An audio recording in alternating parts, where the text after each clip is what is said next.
watching your every move, Lola. Within a few months, you built a bigger name for yourself in NXT than you did in Bellator. We're not in the underground. This isn't an MMA fight, which means you're in my world. Ask Natalia, ask Jordan Grace, ask Lyra Valkyria why at 22 years old, I'm already a two-time NXT Women's Champion. Roxanne, we all know your story. You used to take the bus to go to Bilkers. I was a fighter before I was even born. My mother was pregnant with me during her black belt test. I then went on and became a 4th-degree master in Taekwondo. And at 20, I was already fighting in Madison Square Garden. My mother will be watching me. And I can't wait to call her and tell her I did it. Por todo los sacrificios que tú has hecho para mí y mi hermana, mami. Lola, every single woman in that locker room wants to make that same phone call. When you step inside the ring with me, those phone calls are never made. I'm not giving up my title, not to you, not to anybody in that.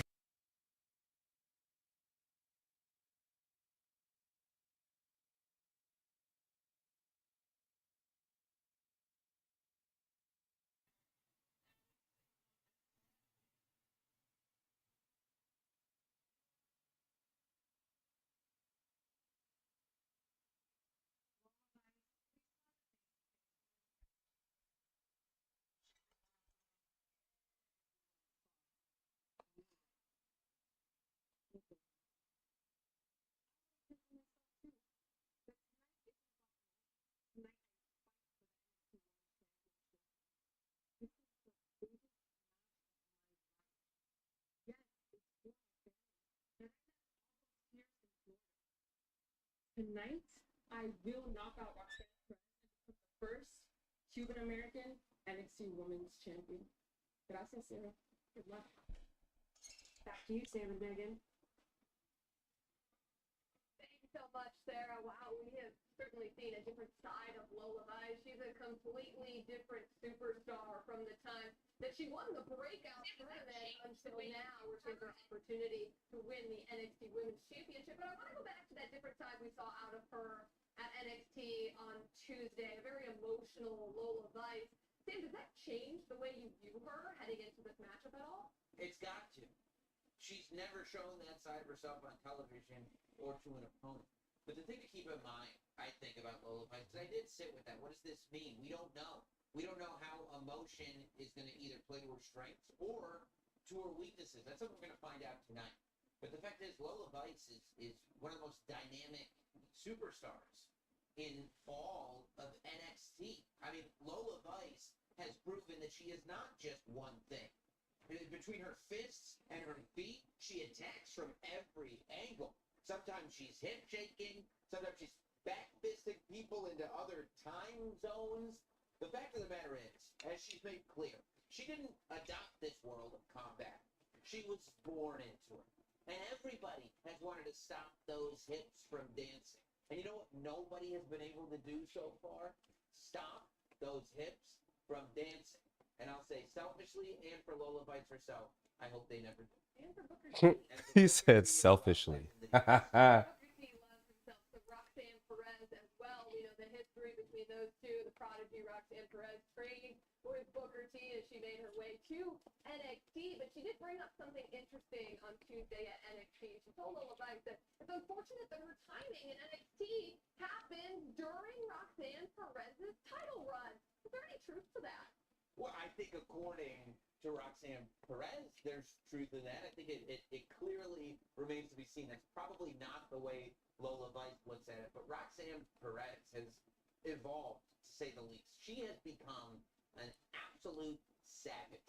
And she is in this position now where... Who do I think will win, Lola or Roxy? One of these huge NXT premium live events. People just assume that she doesn't know... I don't know. I mean, I think Roxy's going to win it, but the way they've been pushing Lola, I could be totally wrong. I mean, I'm pretty sure she's had a match on every NXT PLE since Stand and Deliver, I think, right? So they've been pushing her.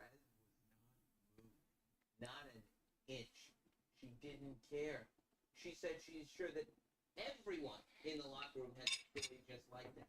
But as long as Roxanne is champion, she's going to make sure that nobody gets the pelvis from.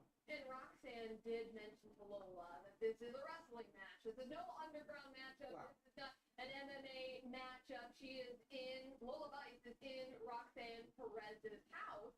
Is Roxanne at all underestimating the aggressiveness that Lola Vice can bring to a wrestling match? I don't think she is. I think Roxanne Perez is playing chess. I think Roxanne Perez is trying to put Lola Vice psychologically into a place where maybe Lola does believe what you're saying. But I think Roxanne may be the most cerebral, intelligent superstar in the entire women's division in NXT. Also going down at NXT Heatwave, the men's North American. Yeah, I mean, I think the possibility for Lola winning is definitely there. But we'll see. We'll find out.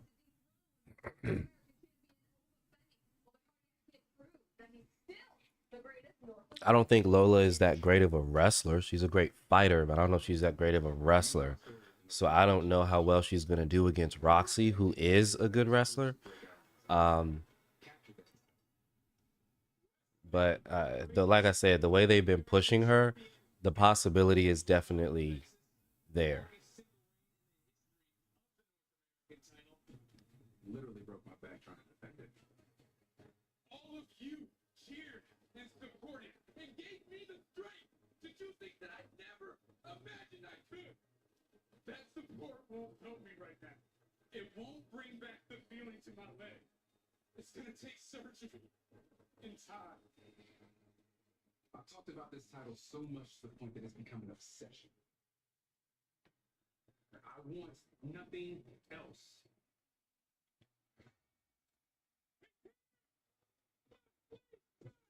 I'm running full steam, pedal to the metal, ready to break through the brick wall that is over Finn. A man who seems to be unconfident. Yeah, but MMA and UFC doesn't necessarily translate over. It's not an immediate translation over to WWE. Some people succeed, some people don't. Most people don't. There's only really 2 people that have successfully transitioned from WWE to MMA. And that's Brock and Shayna. 3 if you count Ronda, but I think Ronda was given everything that she had. I personally don't think that she earned a lot of it. But that's my personal opinion.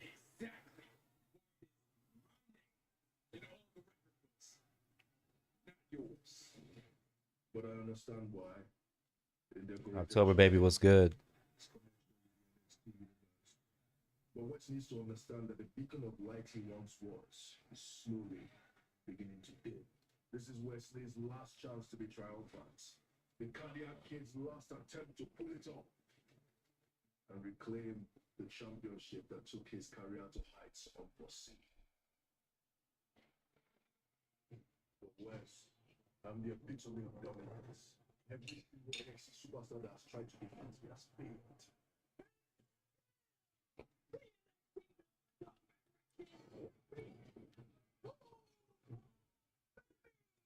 Wes, you're great, but no different. Sunday at Heatwave, I will crush not only your body, but I will crush your final dream.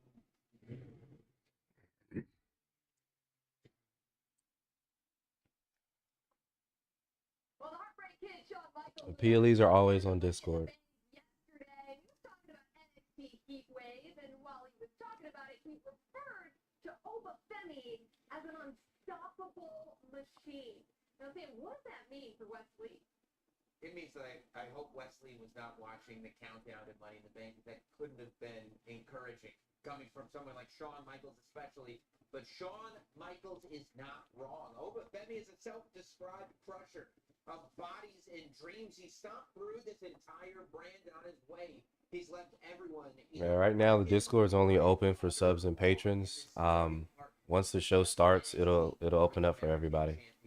Is that with every single title defense, he just gets better and better and better. And just when you think you've got his number, he hits you with some other massive limb that you didn't see coming.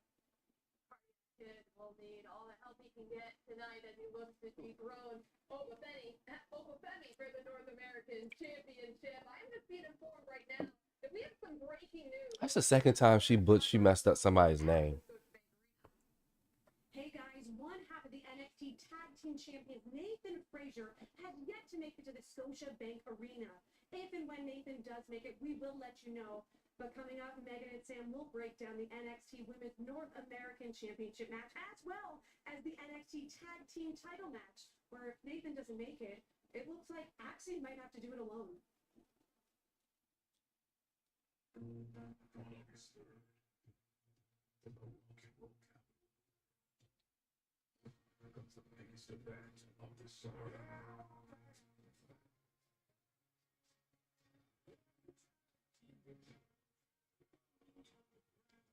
Is this SummerSlam?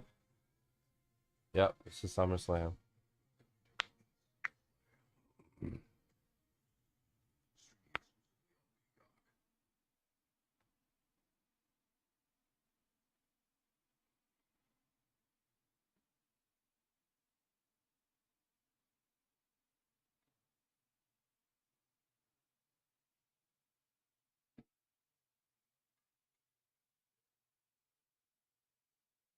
We travel right or straight.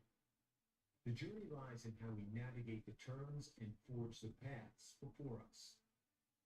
The path to WrestleMania 40 has had more curves and corners than anyone imagined.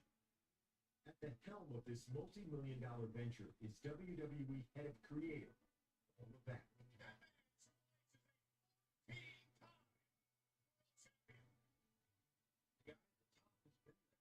He's been to the top, knows what it takes, and has an open mind. I look at treat it like a GPS, right? I put in the destination, and if you do that, then the GPS just tells you the turns to take along the way, but you know what your bus star is.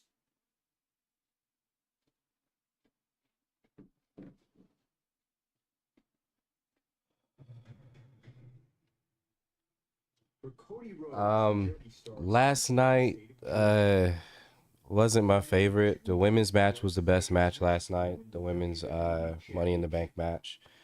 I think the men's match was wasted. I think the men's title match was botch city. I'm curious to see how they're going to recover from that, because it's clear as day that Damian didn't tap out or didn't kick out of that pin. The ref clearly stopped at 2. You can say that he was passed out and came to too late, but still, I think that's a stretch. So the men's match was weak.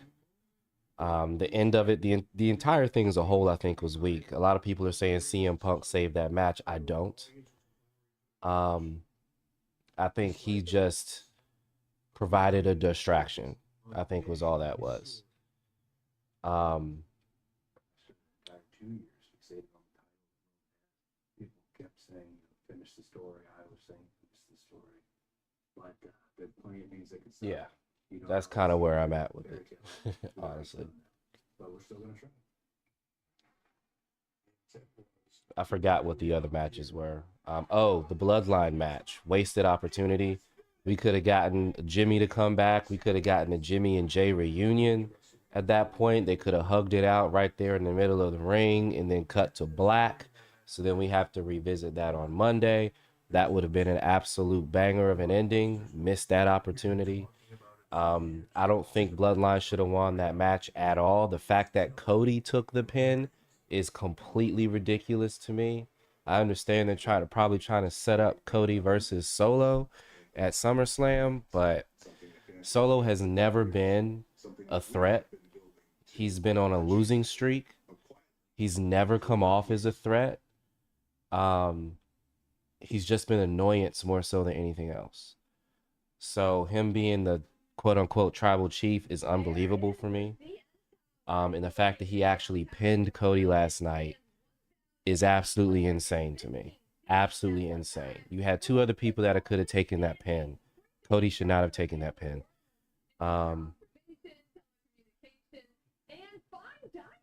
what else? What else was last night? Um, oh yeah, Sammy and Braun Breaker. That was a match. It was a good match between the two of them, but nothing to write home about. Um, Honestly, that was a match they could have done on the weekly show. That didn't need to be on a PLE. Um, yeah, I think it was like I said, the show was very lackluster. Best match of the night was the women's Money in the Bank. Y'all know I'm not the biggest fan of the Money in the Bank match, but they put on a really good show, and I actually really did enjoy that a lot. So, yeah.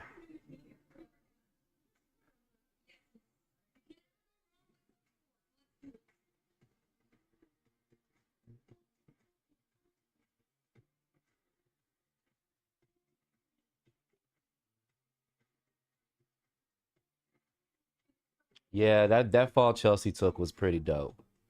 Like she definitely that was a hit. As far as Jacob Fatu goes, is he more intimidating than Solo? Yes. Does he present a larger threat than Solo? Yes. Do I believe him as being tribal chief? No. I'm not there yet with him. I don't know enough about him. He barely speaks, and the one time that he did speak, he basically screamed into the microphone, and it was super awkward.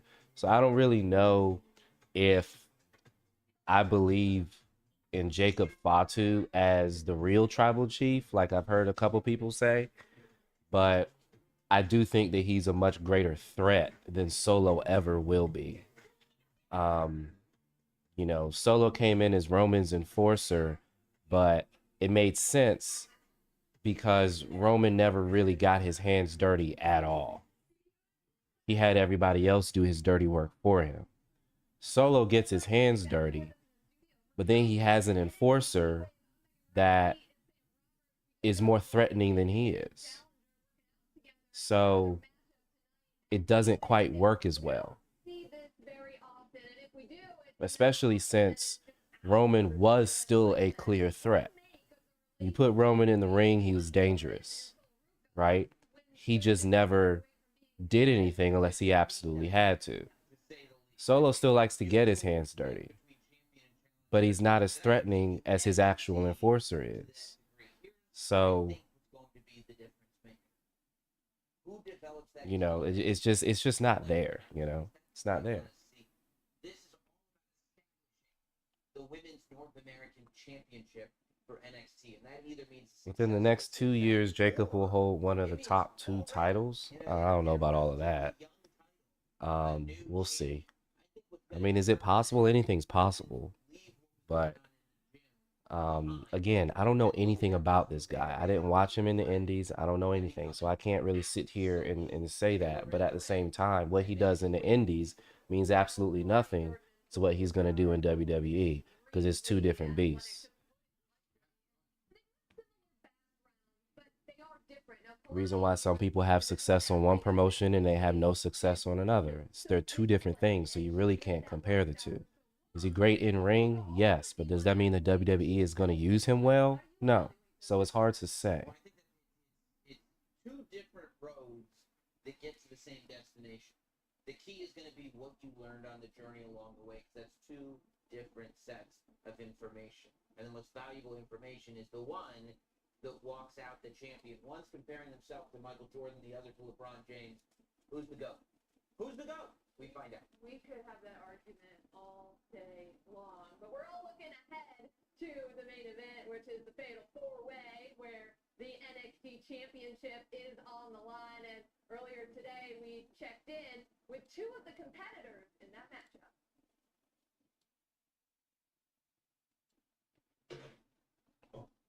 Perfect. Okay. Got a prediction. You know how Roman is return. I mean, Roman's not returning until SummerSlam at the earliest.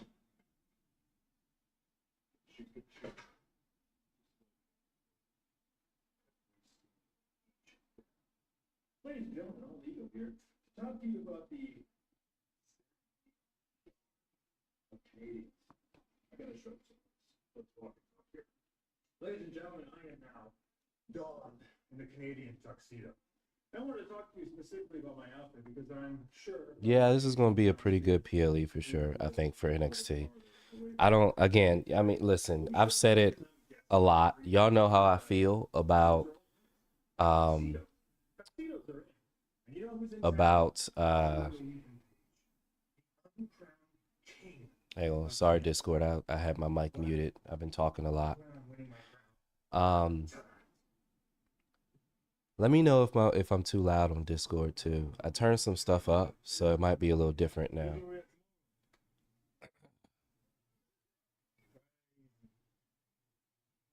6 months, I was on the Indies, not expecting none of this to happen. And now, But yeah, y'all know how I feel about fatal four-way matches for championships. I am a strong proponent that championship matches should only ever be one-on-one matches. You can put whatever stipulation you want in that match, I don't care. But it should only ever be a one-on-one match between the champ and the number one contender. That's it. This match that's happening tonight should have been a triple threat match for number one contender. And whoever won that match should then be facing Trick for the title. That's how I feel. I stand on that. There's nothing you can say to move me off of that.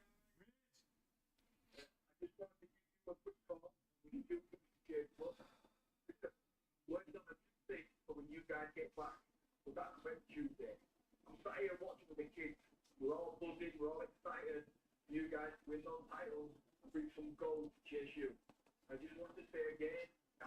The only thing about that, Coda, is I don't think Rock is going to be at War Games. I don't see him showing up for War Games. I don't think The Rock is going to show up until we get to the road to WrestleMania.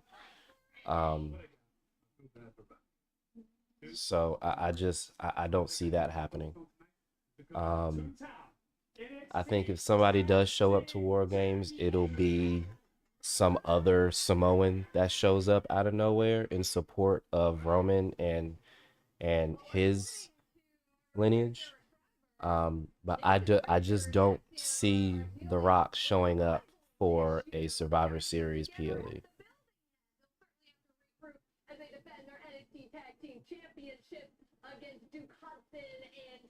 It's not a bad idea. I'm not downplaying your idea at all. If it does happen, that would be interesting to see. But I can't really buy The Rock showing up anytime before the road to WrestleMania starts. Historically speaking, in wrestling and elsewhere, snitches get stitches, not championships, which is a concern. It should be for Chase U, but at the same time, there's a ton of snitching going on all over NXT. I mean, Axiom telling the whole world about what time his partner's getting to the building. If Trick loses, I will be hot. If Trick loses and he's not pinned, I'm going to be pissed. I've never played World of Warcraft. I don't know if World of Warcraft is for me. The whole ogres and mages and, you know, that whole medieval aesthetic is not really my thing. I get bored with it very quickly because they're all the same to me. There are 5 championship matches going down tonight at Heatwave. You are there in the Scotiabank Arena in Toronto. What can you tell us about the energy from these superstars that are competing tonight? The only thing that I am interested that's coming out that's in that medieval kind of fantasy, you know, sphere is Fable. And that's just because Fable is something that I played when I was a kid. So I'm interested in playing that. And that might not even hold my attention. Because I think it's just something that's happened as I've gotten older. I've just lost interest in that. But, you know, I don't know. We'll see. If you enjoy Overwatch, I think you'd enjoy it more than you think. How is World of Warcraft similar to Overwatch? That's my question. The Heatwave and this main event has evolved with that chaos. Is there because I'm very into any that Overwatch. regrets Like, making this a fatal four-way for great. the NXT Championship? No, I don't. I'm definitely not into horror games. You will, I mean, pigs will have to fly for you to see me play a horror game on stream. Championship opportunity one way or another. And I think that making it a fatal four-way, it gives each superstar the chance to showcase their abilities in the best way possible. So no, I definitely don't regret it, and I think that it is going to be an amazing match for that NXT Championship. Ava, we know it is always a busy time in NXT. Thank you so much for stepping aside just for a brief minute to answer some of our questions. Best of luck to you tonight and to the NXT. Yeah, but I feel like with Thank you guys so much.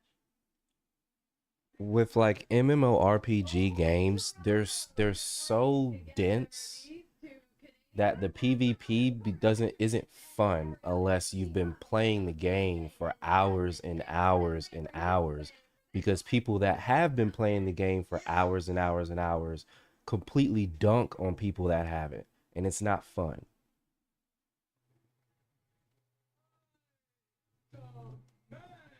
Like, if I'm just getting into a game, I don't want to take 2 steps and then get challenged to a match by somebody who's level 2000 and completely destroys me. You know, that's not fun for me. I've barely had a chance to actually figure out what this game is, and now I'm getting my ass whooped. Nah, that's not for me.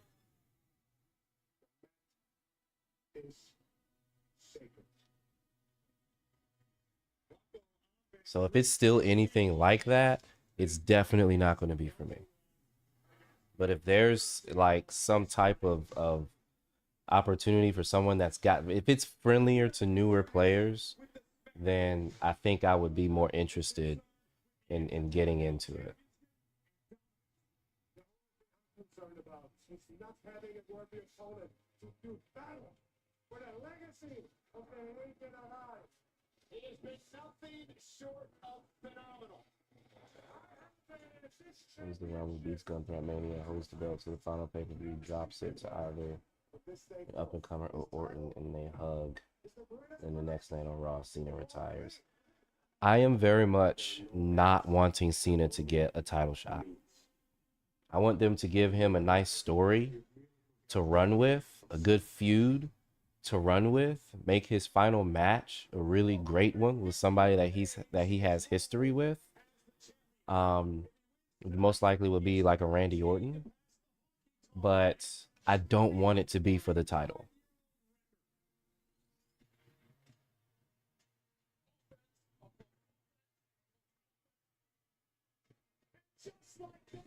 Now, obviously, if he gets another title shot, I'm not going to complain about it, but I don't know if that's what I want, because there's so much more talent on the roster that deserves a title shot more so than John Cena does right now. Right? I just want him to have a solid story to go out on, give him a solid match to go out on, and I'm good.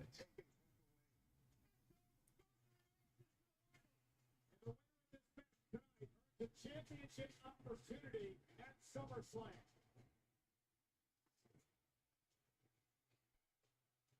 Gunther went to the back knee, and now he's got I mean, how many levels is in WoW? Like, what's the highest level you can get to?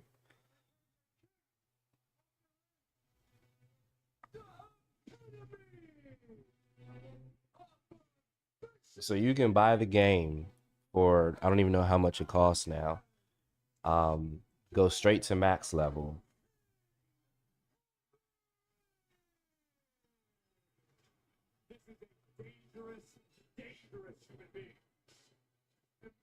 There should have been a question mark on the end of that. I meant to put a question mark on the end of that, but I didn't.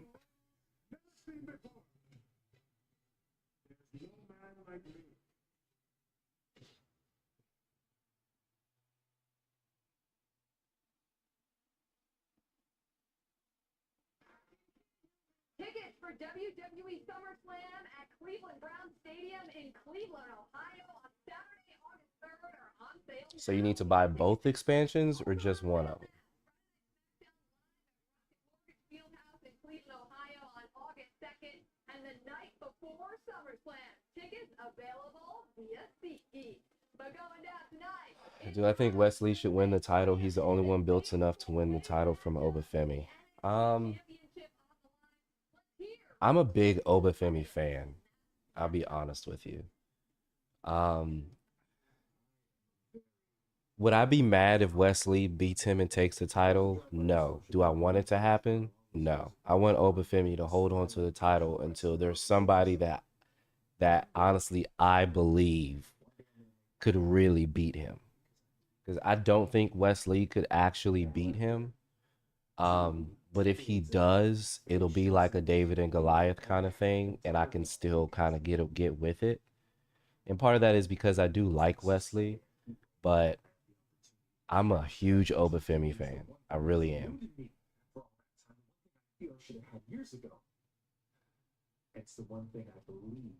So if I bought the current expansion that's out now, do I get the next one for free, or do I have to buy that one too? See what it is that I see. Let's see the light. Let's see the truth. What's an NXT champion? They'll believe.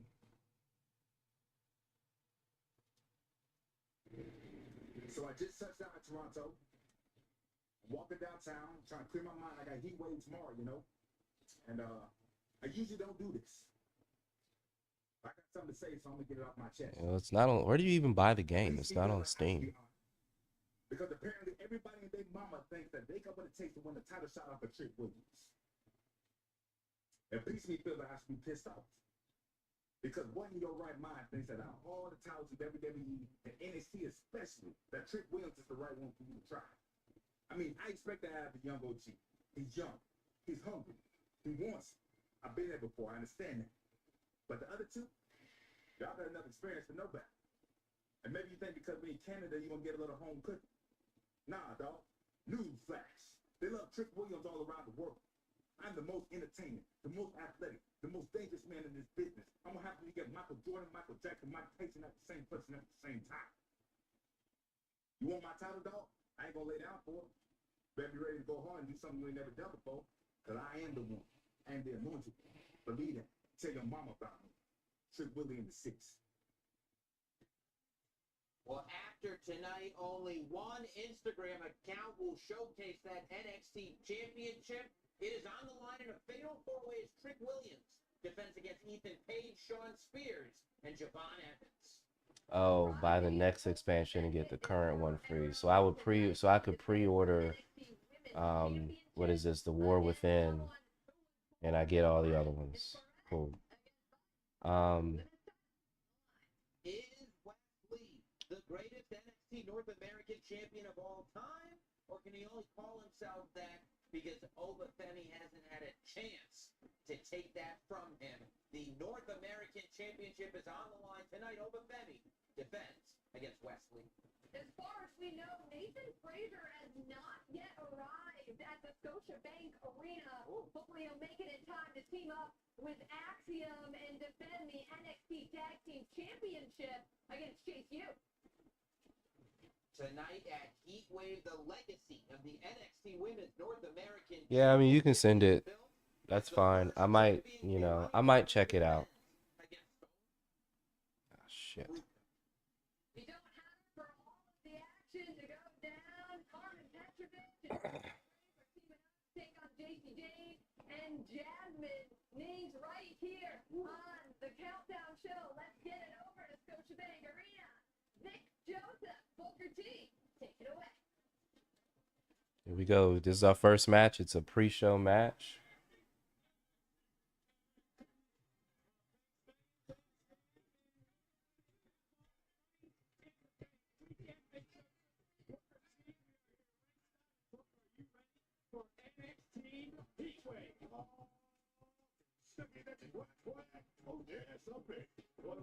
And what a way to kick things off here tonight as the NXT Universe continuing to file in to the Scotiabank Arena here in Toronto. You need to be investing time in the first to send it.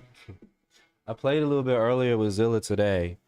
I think Zilla and Viable came in came in and gamed with me earlier.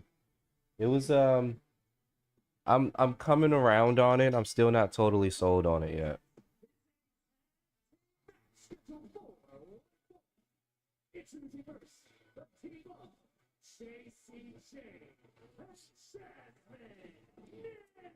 Remember, folks, if you are a sub or a patron to my channel, you can head over to Discord and watch this match right now if you don't already have Peacock.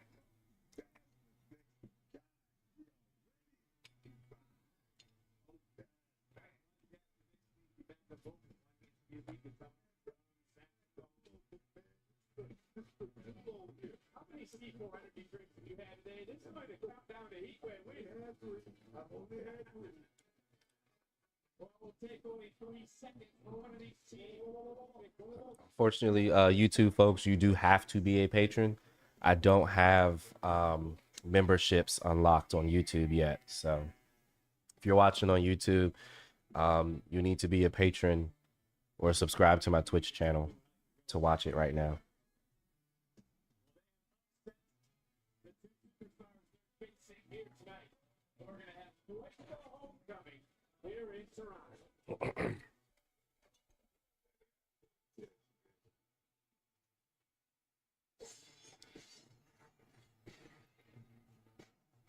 Her little entrance is cool though.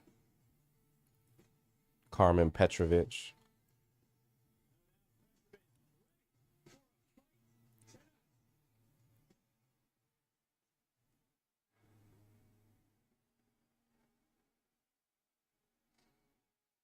What's good, Faj? I'm doing all right, man. Doing all right.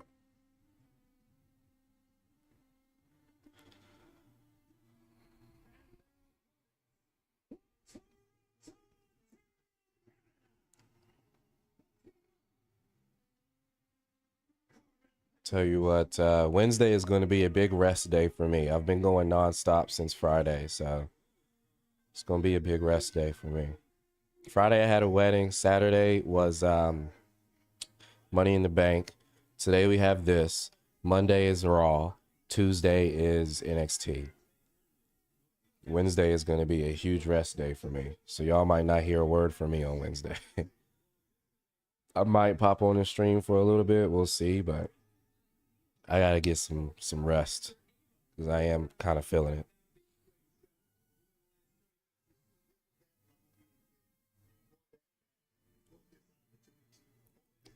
No, you're not the only person that thinks Jey Uso should be world champion. I think Jey Uso should definitely get a world championship spot for sure.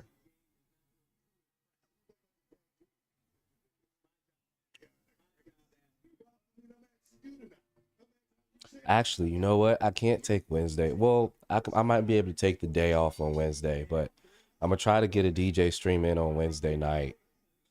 I hit affiliate on my DJ channel, so thank you to everybody that went and gave me a follow over there.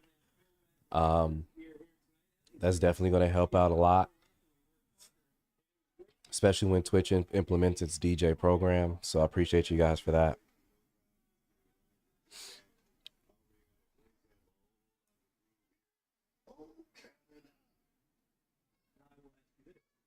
These two trying to out-Toronto each other, and maybe complete opposites, some would say. How are they going to work together as JC Jane quickly just ripping at the hair of the Grace?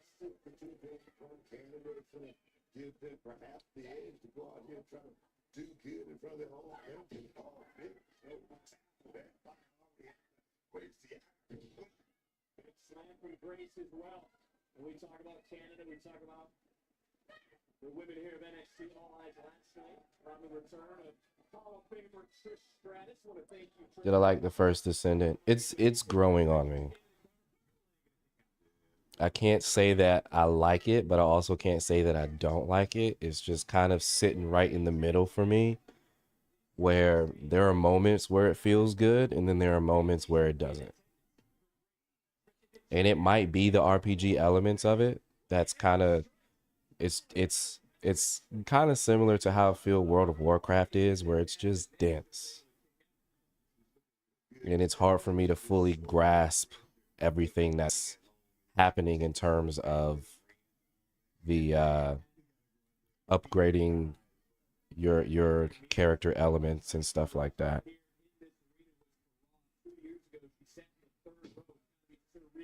And I like RPG games, but I like it when they're simple. Because I'm a simple man.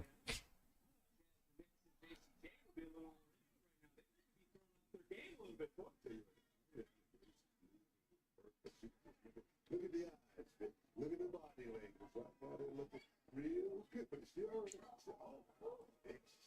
Premium live event spotlight rightfully on these two. And to be fair, rightfully on these two.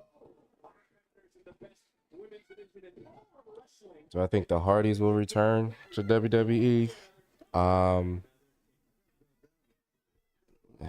No, I think if anything, they'll just go to the Hall of Fame and that'll be it.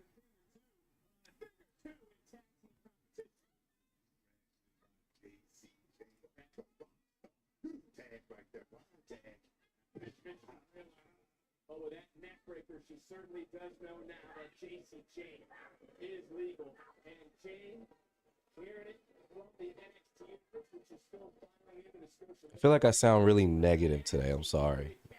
I promise it's not intentional.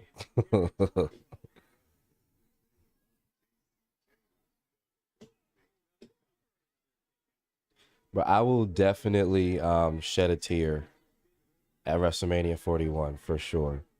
I really am thinking about trying to get to WrestleMania 41. Like actually be there for his last match.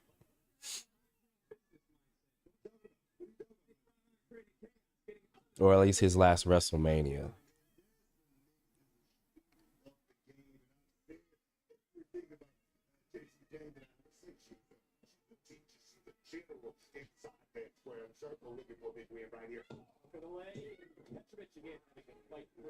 You know, I'm sure Jacy Jayne has had her eyes on the women's championship match. Of course. I wonder what her thoughts are on Chase to become.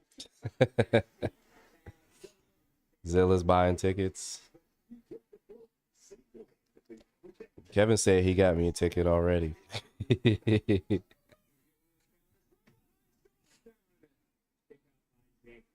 will say this about Jacy Jayne. Since Jasmine Nix and Jayne have gotten together, Nix has been on quite the hot streak in recent weeks. But look at Jayne rolling through and right under the jaw.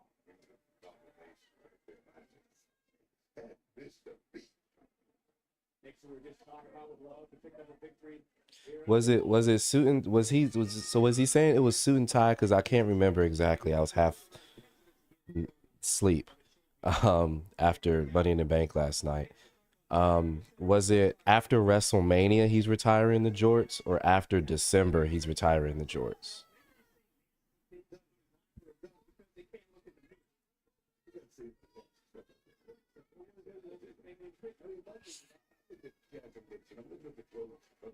Okay.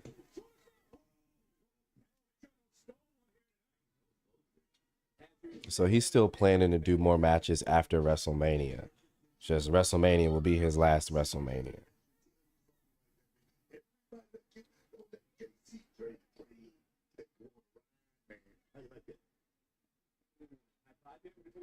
You got a long way ahead of you tonight, boy. And Petrovic is a long way away from making a tag. Whoa, this is her best opportunity. Desperately needs to make her way to Grace. And somehow, somewhere, she's right there. Whoa. Great tag team work there. Wait a minute, Booker. Separation. Tag. Here comes Grace. And that's going to be a problem for Jacy Jayne. And a problem for Jasmine Nix. Big shoulder tap on the move. Ariana Grace. They're proud Canadians putting it together right here. He clarified it on the post show last night, but I just can't remember exactly what he said. I have to watch it again. Nicholas was good.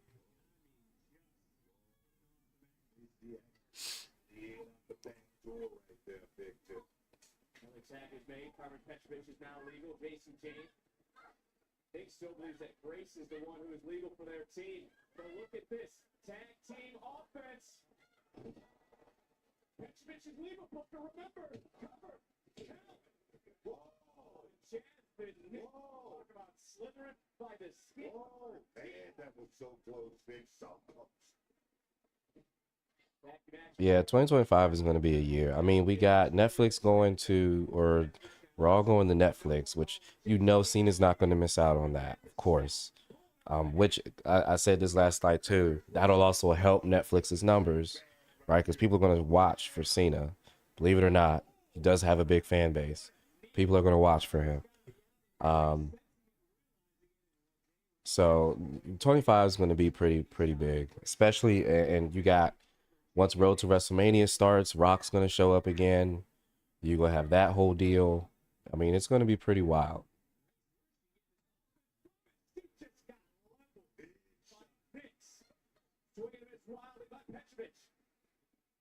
Makes a nice roll. Pretty great position.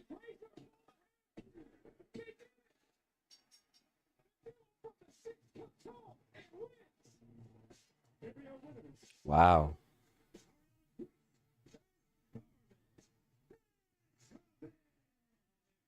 Good for that. She got to win in her home country. Good for her. That's awesome.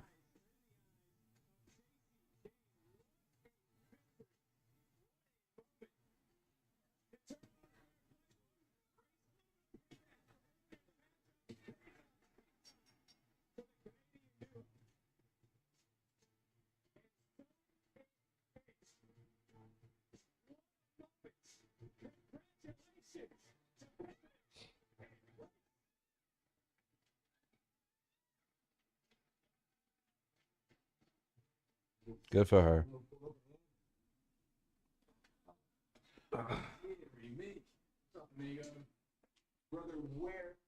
I just don't understand everybody's obsession with giving Cena another title.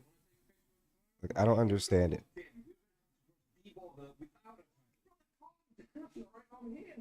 Like, just give the man a good story. That's all he needs. That's all he needs. He doesn't need another title. He doesn't need to spend another year trying to pump other people up. No, he's done that already. He's done all of that already. Chance to retain his title. He also lacks the champion's advantage. It's Trick Williams, Shawn Spears, Devon Evans, and Ethan Page in a fatal four-way for the NXT Championship. So glad to have you back here with us in the studio for Countdown to NXT Heatwave. I'm Megan Morant. He is Sam Roberts, and we're all looking forward to this fatal four-way matchup. But Javon Evans, this is his first premium live event. This is his first time out of the country, his first time in Canada. It's also his first time in the main event matchup. So can the young OG shine bright under the brightest light? I think he can. This is a guy who's bringing the bounce to Toronto.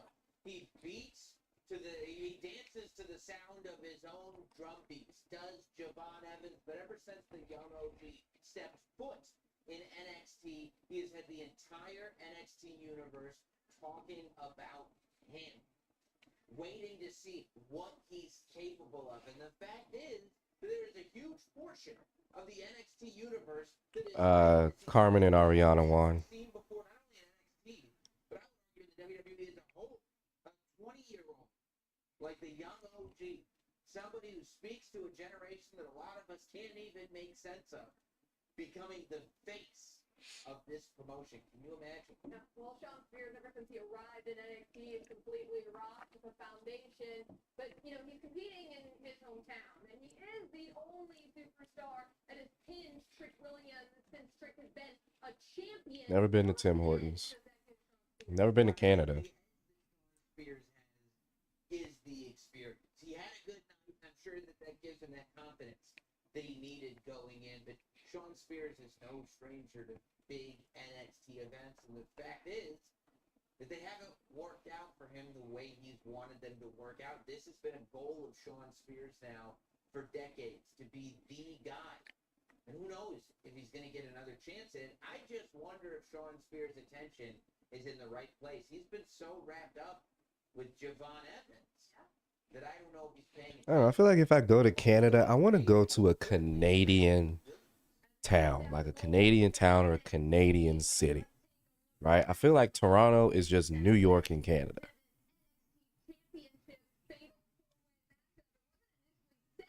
To be a fatal four-way, but we are here now, so let's take a look back at how we got here.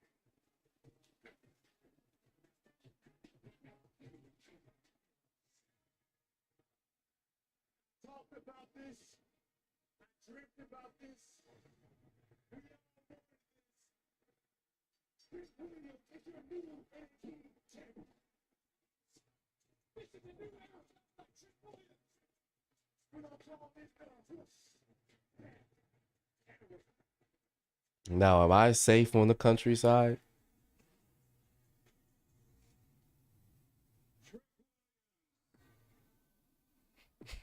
I'm just saying.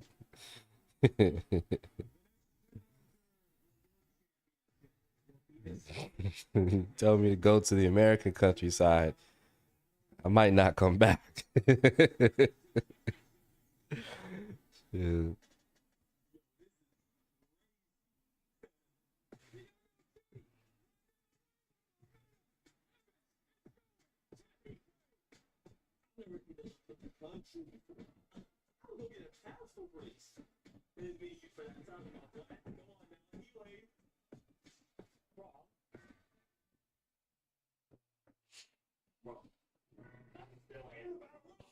All right, folks. I am now opening up the PLE for everybody.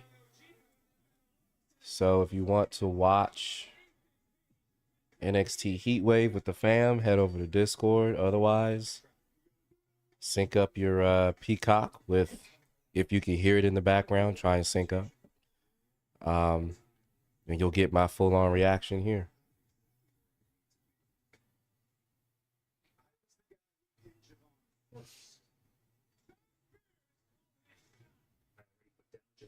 I was the first man to pin Trick Williams since he became champion.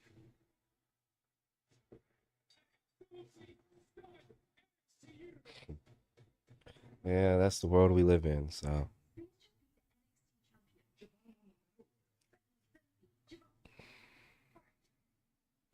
Here's what I'm gonna do. As compelling cases, the Heatwave, NXT Championship, fatal four-way. Fatal four-way match where anything can happen is my biggest test yet. Three challenges. The young OG. Everybody gonna know that that boy. It's all love, but you know, I'm coming after him. Goofy ass fears. It happens. Toronto, Canada. I will reach the pinnacle. And all talk we can hate. There's only room for one of us to be beaten. That's all ego, baby. My back has always been against the wall. But when it comes to this NXT title, I come through every single time. The only thing that will happen is I'm retaining my NXT title. Toronto, you already know what we going. Yeah, I saw it. I think I watched it yesterday, actually. It was pretty good. I enjoyed it.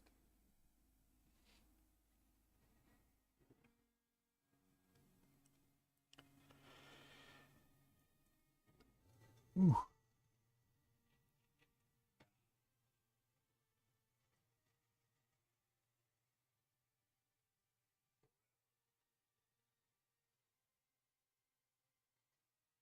All right, folks, here we go.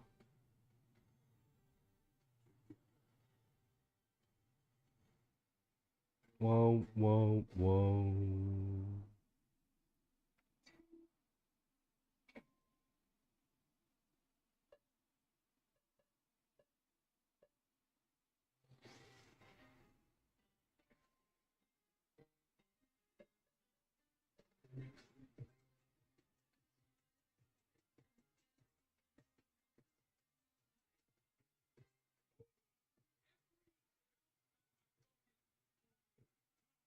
North American champion. And getting it back. Well, Wes, I hate wave. I will crush another in your foot. And I will crush your fire.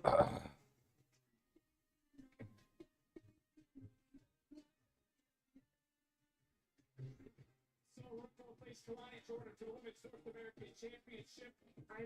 Yeah, I actually like the fact that they stayed true to that 80s vibe and kept that going.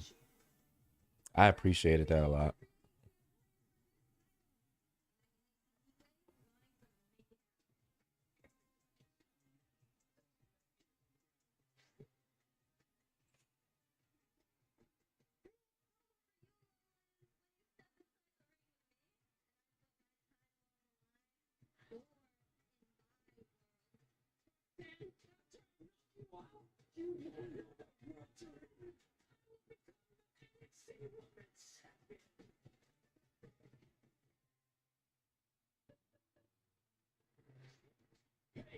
Spears, Evans, Williams, these superstars clash in a massive fatal four-way matchup for the NXT Championship. Baby, we are gonna celebrate tonight. I will reach the pinnacle. This is crazy. We really got to get it. Well, in that promo, she was crying on the mic.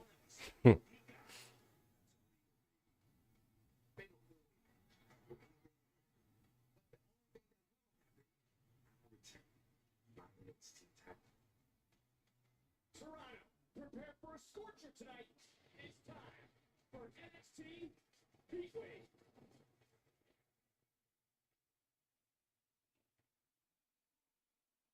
And now, WWE presents NXT Heatwave. It's been 5 long years since NXT had a premium live event for Great White North.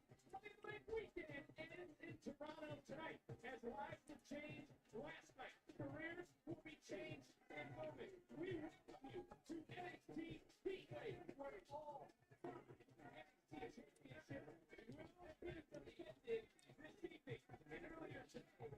Oh, promo was definitely I like that. That's actually a cool little thing of Lola Vice. That was cool. The hips were shaking on. That was cool. That was definitely a weak promo that they did last week, or on Tuesday.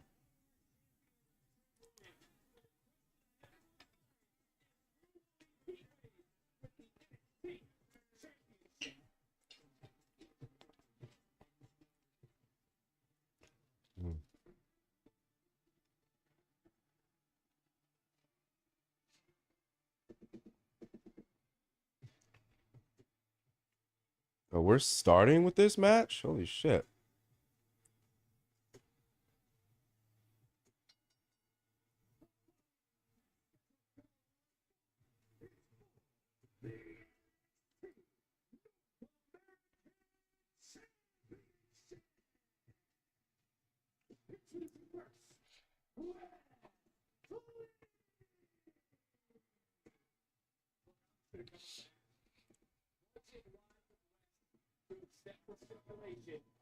That this is his only opportunity against Owen. You gotta understand, Owen really has the goal, so he makes all the time for the people to shot.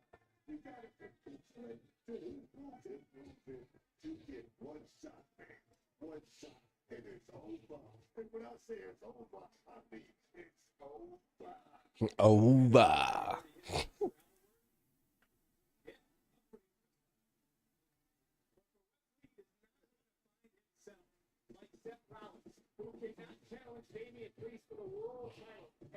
I'm excited to hear the whoop that trick chants in here.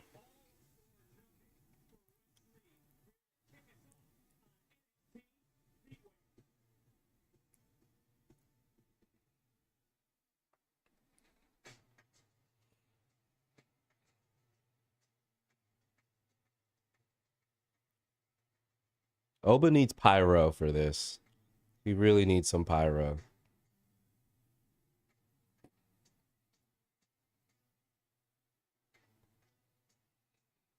But this intro is hard, not gonna lie.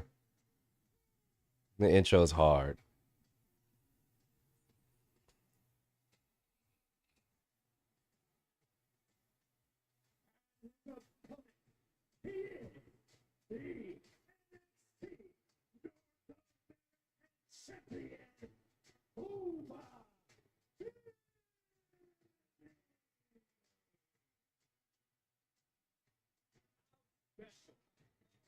someone like North American.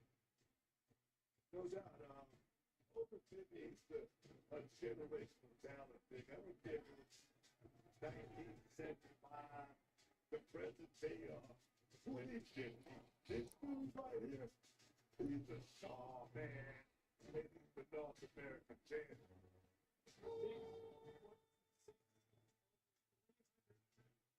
Getting up 130 pounds to our massive champion here tonight.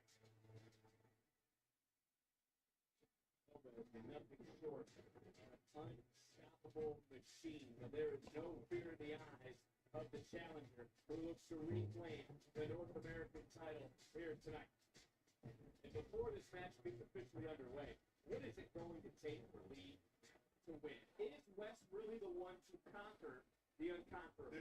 There's asking him. Oh, it's man. I think he got one of those in his bag.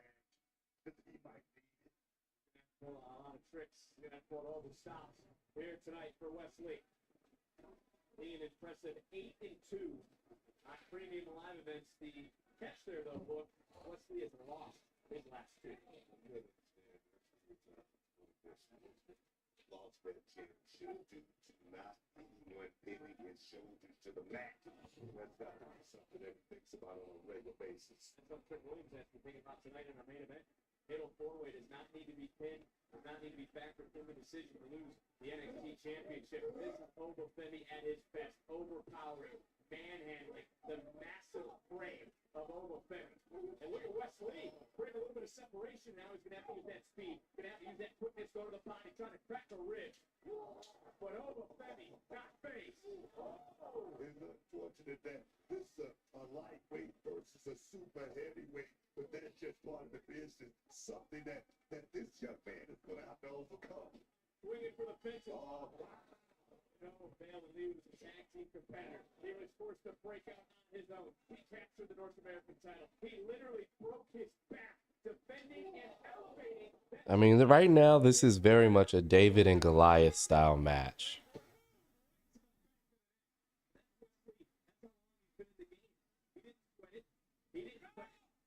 He stayed composed. He stepped right back. But speaking of striking, bouncing back is Lee. And Lee this time gets caught. And there is that power on display by the massive Obafemi. That monster, man. You don't want to stay too close to the body of this big man right here. Because he may be indestructible. He has that Obafemi. So I'm thinking, man, there's going to be a fight tonight. Take a look one more time. Bam, big fight. Deep in his NXT career, showing you why.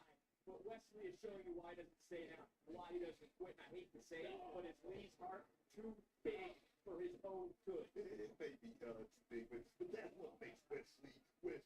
It's hard, man. He hit what do you call it? The cardiac. Oba has a lot of potential. Like, he really does. Good Lord. Good Lord. Can we get a replay of that, please? Production, we got to get a replay of that. Thank you. God, bro. Oh my gosh.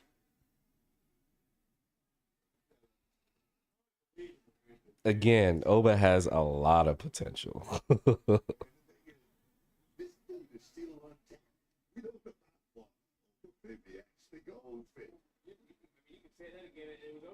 Since then, he will crush Lee's dreams. He will crush Lee's body. It's hard to argue also that there's not this around Obafemi as well. Almost were introduced to Wesley.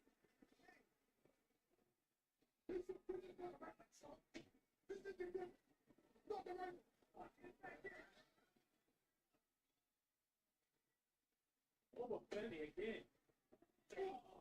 Ugh.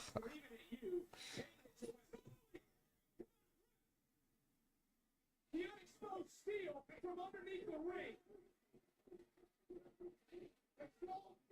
Did you see Lee's face? His nose just popped up that steel. So I've got Oba, Chase U, Kalani, Roxy, and Trick. I think the champs are retaining tonight. All champs are retaining tonight, minus the tag champs.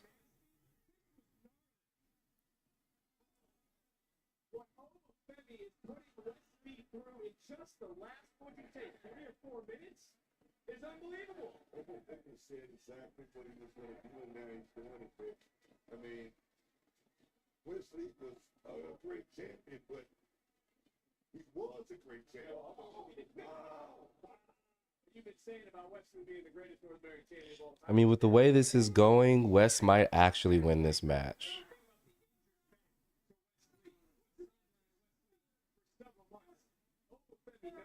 He's going to expose it, and he wants to hurt Wesley tonight. Take nothing away from Wesley.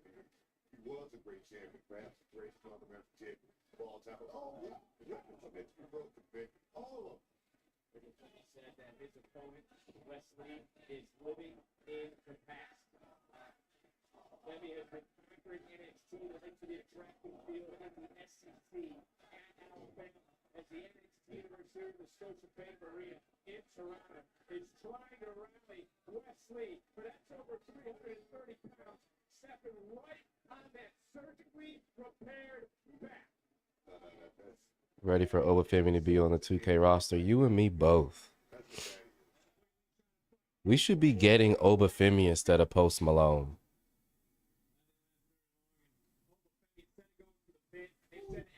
He was just wants to punish and beat the hell out of Wesley.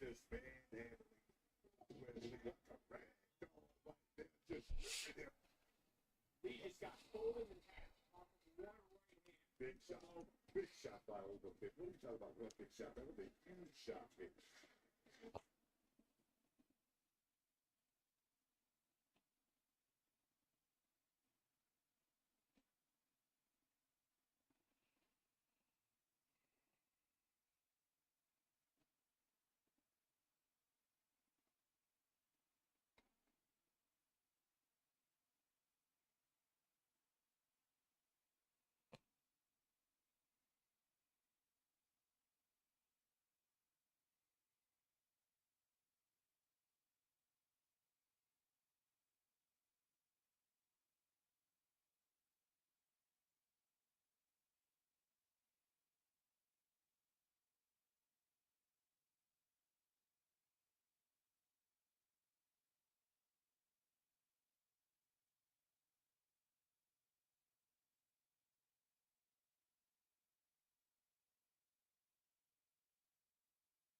Mm.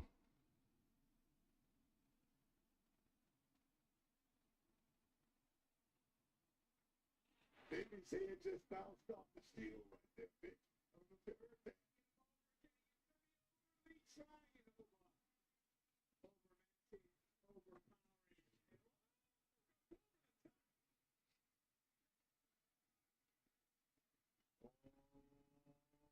Wesley's going into it. It's trick bag, bitch. Oh, good Lord. Ah.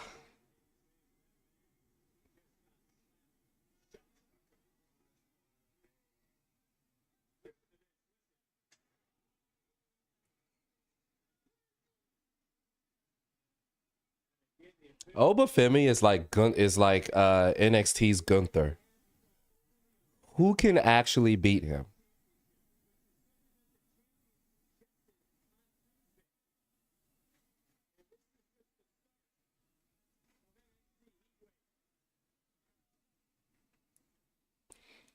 Know how much behind this punch. Another backbreaker to Wesley, and Lee now just literally getting stretched.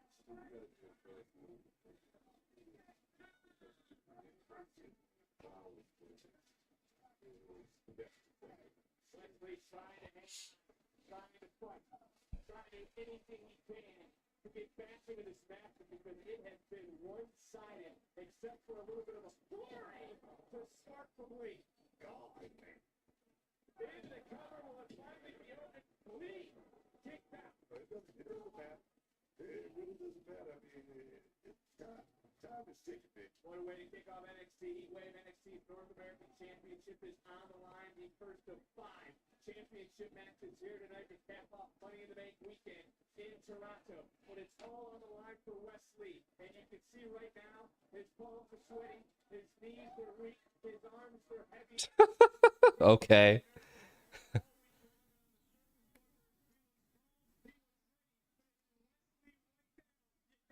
Wow.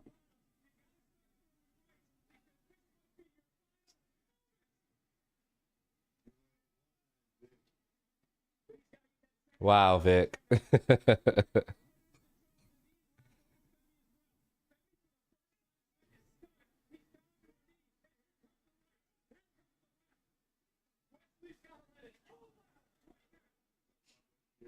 said one thing, biggest heart, Vic. The one thing about Wesley, he has the biggest heart perhaps here in NXT. Like I say, he is perhaps the greatest North American champion of all time. He's got to prove it here tonight. With this one man, because he has one shot at it. Oh, damn, man. Turning a DDT into the cover. Become a 2 top. So close. Demi for right now. Demi is in a position he has not found himself in very often.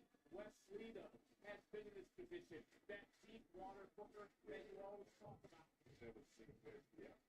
This is a little different in my estimation. And Lee charging right now. A look at the dive of the forearm. Lee trying to do it all. What you say he had to do earlier, going to his bag of tricks? Yes, indeed. Yes, indeed. You got to get that charge out. Oh, there we go. Using his body as a human sledgehammer, as a battering ram of sorts. And I don't like the look in Wes Lee.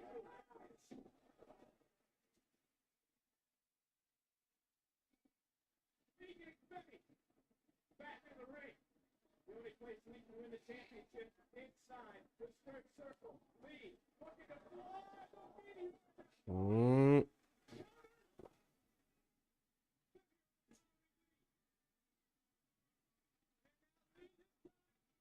Oh, wow.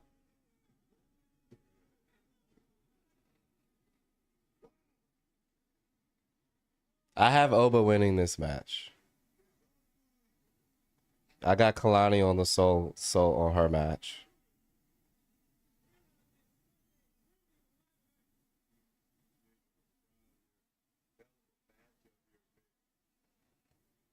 Whatever different route 2K went, it was dumb. We need more NXT roster in 2K.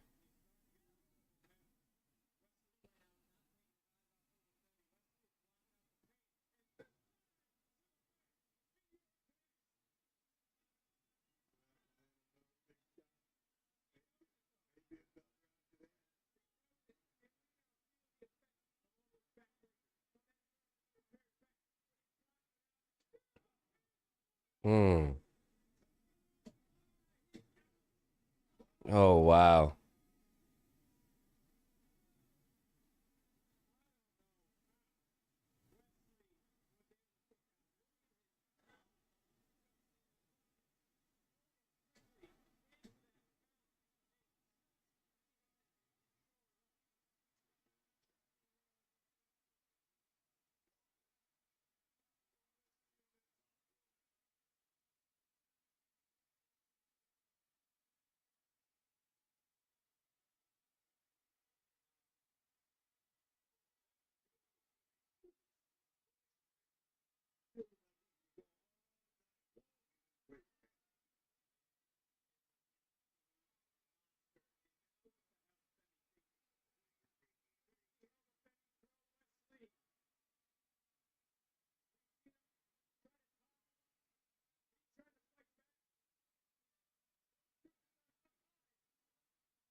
Oh shit. Oh shit. Oh shit. Oh. Oh my god, dude. Oh man. Oh my gosh. No way. Oh God. Oh my gosh.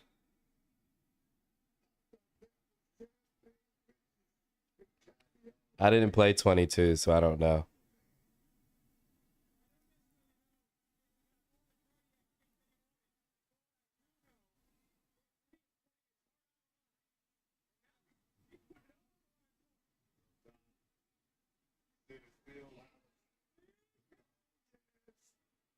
Oh, he straight caught him. Oh shit. Yo. What is this match right now, bro? This is crazy. Why is Oba's matches always so damn good? Oh.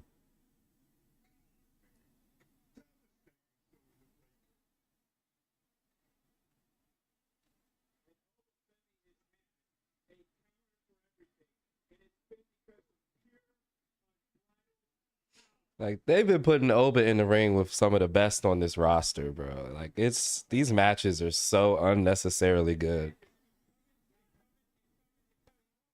And the sad thing is that NXT will get no love for these matches that they're putting on.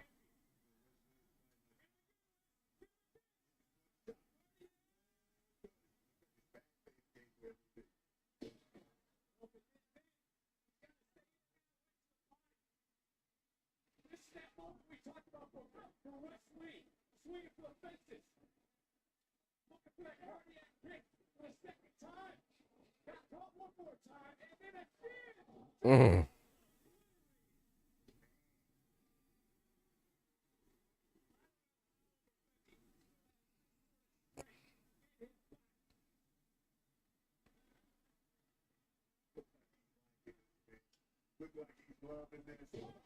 Oh God, that's it. Oh my God, bro. What a 5-star match, bro. Seriously. That was so fucking good. Oh my gosh. Wes put him to work though. Wes put him to work, man. He put him to work. Yo, that was crazy. Wes definitely put him to work.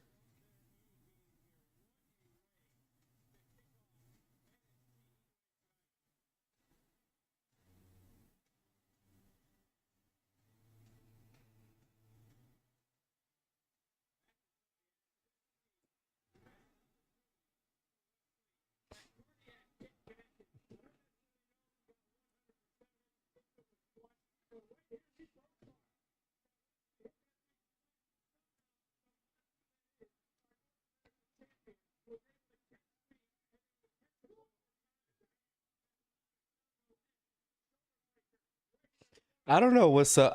I feel like I don't know if they changed the kind of ropes that they use now, but people are slipping on the ropes a lot lately.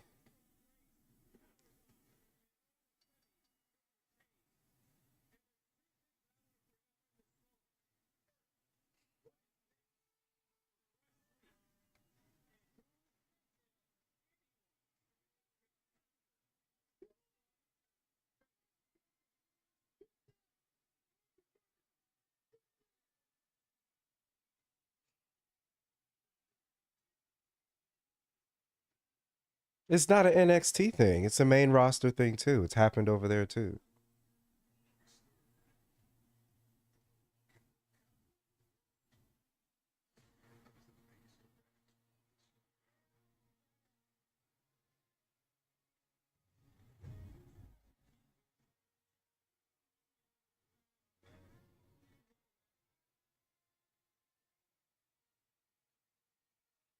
Oh, Dijak is really gone. He's gone, gone.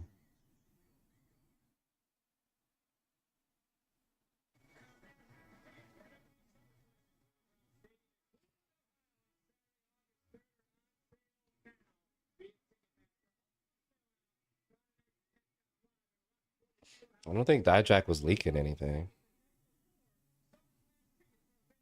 I never heard anything about that.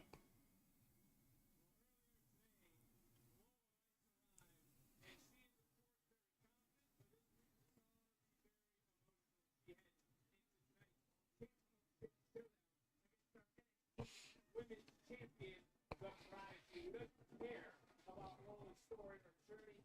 She wants to prove once again that no one is on her level.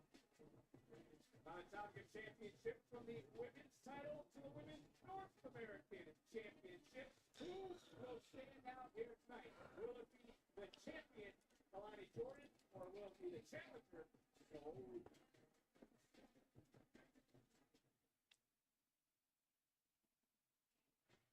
The steel gets so far away.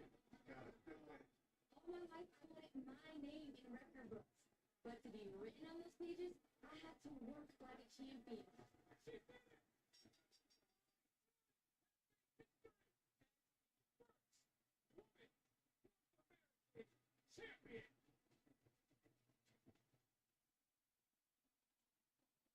All I know is structure. From Boynton Beach, Florida. A one-track mind, but Kalani Jordan. It produced results. Five-time Junior Olympic national qualifier, second overall on the national floor, full ride scholarship to Michigan State University, three-time MVP, three-time team captain, nominee for NCAA Athlete of the Year, and now the first ever women's North American champion. Pressure comes with being a champion, especially being the first. It's up to me to create the important but no one is going to defend this title like Lonnie.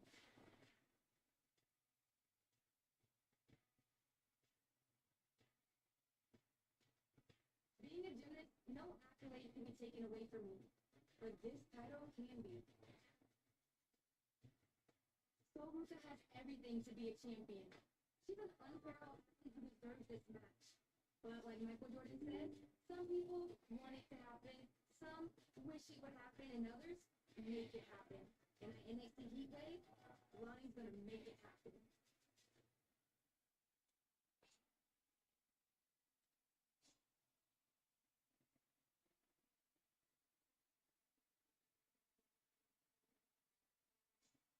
Growing up, I was never one to play by the rules. And in gymnastics, there are a lot of rules. Instead, I taught myself almost everything I know with my own beam, mat, and bars. I went to the beach and the park, and I taught myself through trial and error. I jumped into competing in acrobatics and tumbling and accepted a scholarship to the University of Oregon, where I was a multi-acrobatic event national champion. Fast forward to today, my thirst for adrenaline and ability to adapt quickly landed me in my new home right here in NXT. I was in my element at that ladder matching battleground.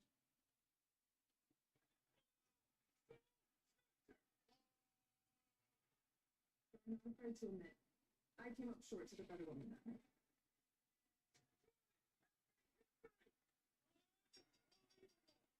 Like LeBron James says, you can't be afraid to fail. It's the only way you succeed. While everyone else might talk the talk for what they think is their opportunity, I simply focus on the walk of the walk and snatching a few souls on the way. Make no mistake, I'm bringing the heat to Toronto and leaving as the NXT Women's North American Champion.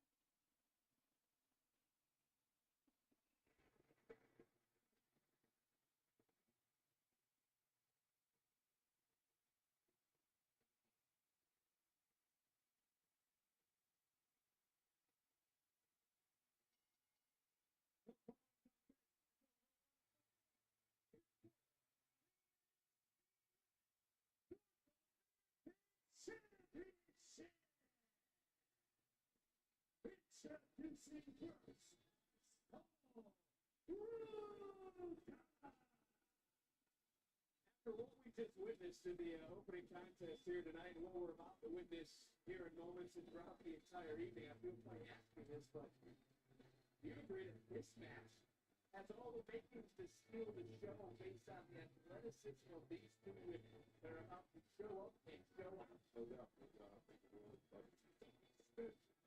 of the rising stars here in NXT. Both of them are Luther and Floyd come from the same cloth, big.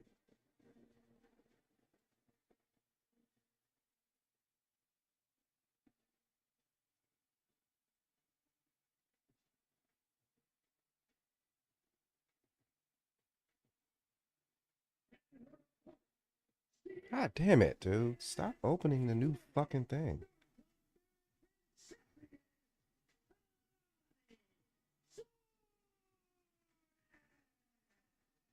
Champion put too much pressure on herself. Bring that up, people, because after winning that title in the ladder match in Vegas at Battleground, she said that the prestige of the Women's North American Championship starts with her. You know, they always say you're not changing until you defend at least one. Her first defense against each year. What a competitor. And she went out there and did the damn thing. Tonight, she got so Luka. Oh, who you got your money on, man? Who you got your money on, bitch? But I'm not going to go out there and make any sort of outlandish cases for myself for who will win this matchup or who will call a prediction. That again is what you are on. That is why y'all obfuscation. That's two travel words you do.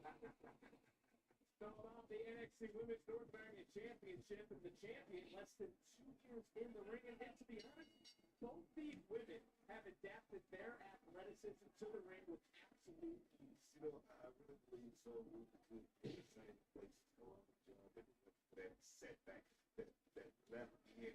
But I tell you, she could right all wrongs here tonight. And all Canada, man. Speaking of tonight, NXT Heatwave Friendly #1, and for good reason after the opening matchup, pairing into this matchup, and again, all 5 NXT championships on the line. Here tonight, it's Sol Ruka, and this that athletic background that both of these two women have. Wow.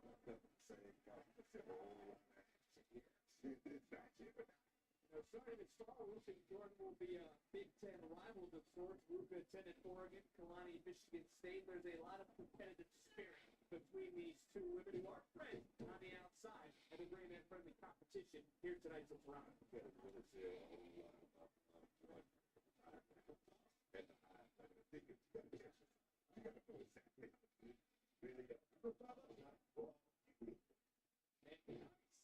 Crossbody came up a little bit short, but still was able to take Ruka down. And Kalani Jordan trying to make full ball. Ruka able to get out of the way. And a little bit of a standoff for just one moment. And again, a stalemate here in this match. Yeah, I love it. First time ever the Women's North American Championship will be defended at a premium live event. And these two competed against each other twice, but they've never competed against each other one-on-one. I don't think they saw this coming, especially this match as well as for the North American Championship. Good point. And Jordan, nice splits, coming right back up, looking for the hit toss. Luke able to land on her feet. She tries to come back in the counter with a unique split. A quick kick out in one. And take a look at what we're seeing here tonight between these two. Round and round you go. Kalani gets pulled right back in. Hip toss. This time she countered into a backslide. And an ear fall. Looking forward to this moment here tonight. Second time. X-Factor found it. Waste of Ruka to kick up like a pound. Slip it right there for the second.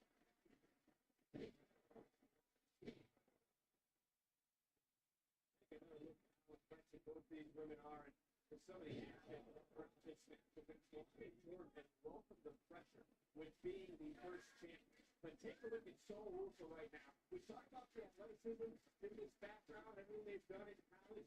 You got to learn what it takes to get inside the squared circle. Both these women have learned very fast, and to prove that point, take a look at Sol Ruka doing right now to Kalani Jordan. Sol Ruka just there. Kalani Jordan wrapped up like a fist. But it wasn't for a tap out or anything like that. She just tried to looking for the tap out here. Yes, sir. Sol Ruka's at home. search for it, and now she's looking for the submission. If Jordan quits, we're going to crown a new champion here tonight. Referee's in great position. Ooh. Nasty landing for Jordan. I think Sol Ruka realized she wasn't going to get the submission, so why continue? She wants to just punish. She's also here, but when we talk about how great friends they are and that they train together, they want to win. They want to be champions. It's all about the championship, man. So Ruka won that championship just as bad as Kalani Jordan wants to hold on to. Ruka became the #1 contender, defeating Iona Grace, who we saw win alongside Carmen Benjamin. Oh, there it is. To Heatwave earlier tonight, and now it's Kalani Jordan coming right back into this matchup with takedown due to the hurricane run of Sol Ruka. I keep coming back to it. I've said it before. It's Jordan looking to take a full rest all the way to the outside of the ring. Women are now afraid to take these sort of risks. As you can see, the NXT universe rising to their feet. But again, Booker, you got 2 Hall of Fame rings. You've seen it all 3 decades of experience. Have you ever seen 2, forget men or women, have you ever seen 2 superstars, 2 competitors take to the ring as fast as they are? No, that's just it. It's fast. Into the corner, so retain this time center of the ring afterwards. They're so young in the game, they like to see the experience factor. You can tell they've been steady, especially Kalani Jordan. She's got to step her game up here back there. Dragging over Sol Ruka. This is maybe that bandit split leg. Whoa. Oh. Right there. They're coming right back. Sol Ruka from the bottom of this time. Springboarding in. From the middle of this time, catching Kalani. You can tell Kalani Jordan trying to stay in the middle of that square circle, trying to stay away from those rope bits. Look up to the bottom, looking around for anything to grab onto to pull herself back to her feet as a deep breath from Sol. What the hell do you call that? There's a victim in an almost won a title to Sol Ruka. Almost putting the Women's North American Championship around her waist. Take a look again. And I mean, what are we seeing? Just include the game, but she's so experienced. I mean, her mouth is so fast for somebody just in the game. And we said that Kalani was fighting right back. And in a short time, you've seen why. We talk about NXT. The future is bright. The future is here. And these 2 are showcasing why. The best women's division in all of wrestling is on Tuesday night on NXT. And Kalani Jordan now can't look at the eyes of Sol Ruka and see a friend. She's going to look in the eyes of Sol Ruka and see a competitor. Someone who's trying to take her title. Oh, you're talking about the eyes. Look at the eyes of Kalani Jordan right there. She's silly. Kalani!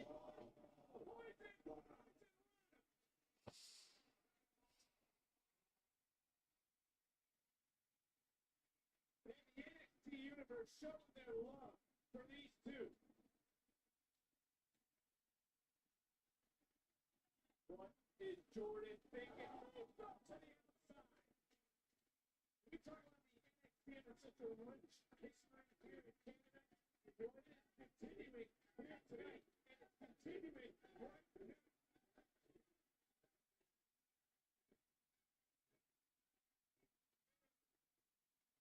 Jordan feeling the effects, and you can hear the official darkness fountain as the NXT universe here in Toronto, capping off Money in the Bank weekend. NXT Women's North American Championship is on the line. The referee continuing his count as Kalani Jordan got back in the ring. You got to think right now for Kalani Jordan, she doesn't want to win with a count out. She wants to win inside the squared circle. She wants to earn the championship. That wasn't a smart move right there. You win by any means necessary. You don't think like that. Put your champion thing. Come on, man. All right, sorry, Chad. I know I've been quiet. I've been trying to fix something.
Mm.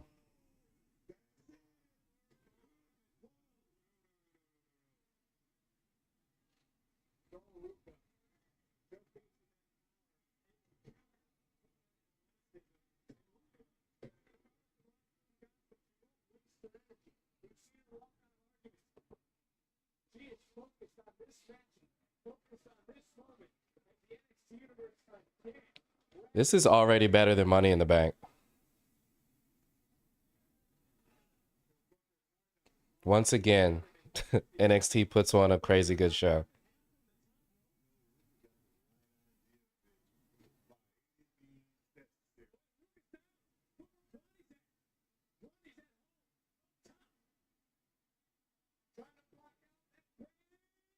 Oh, knees up.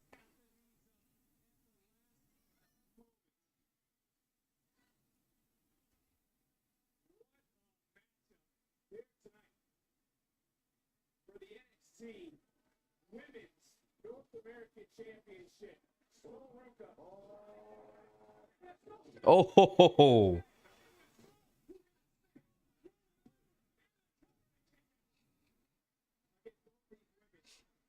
it was so got snatched. Yeah.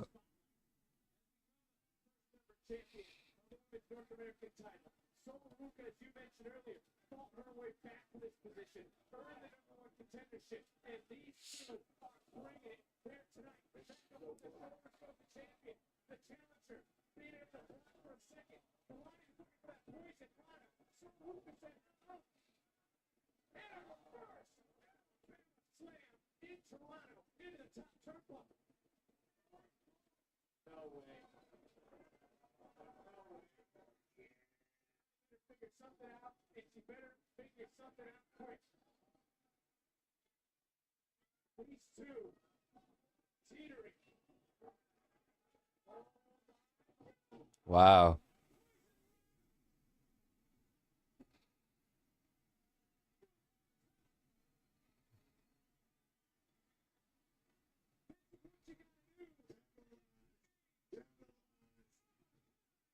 That's it. Good shit. Another great match. Another great match, bro. Golly.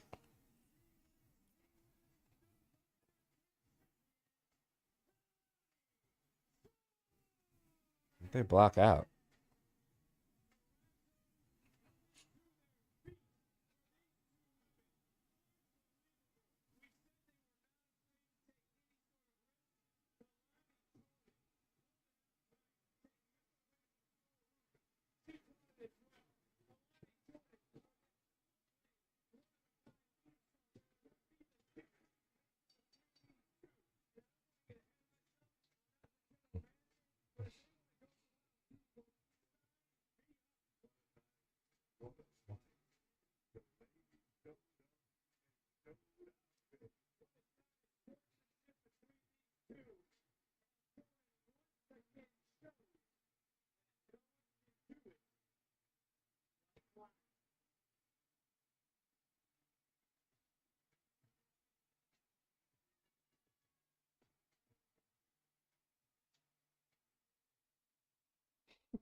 That was pretty great.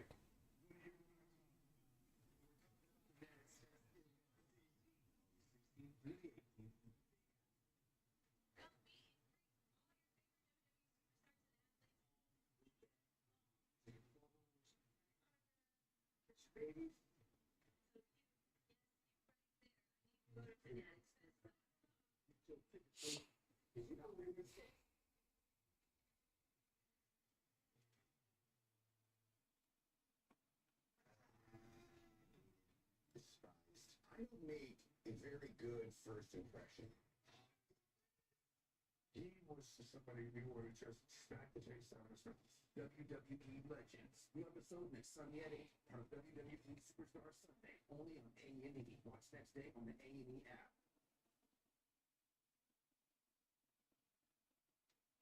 This unique thing happened where the power goes back, as it should, as it always does, to the people.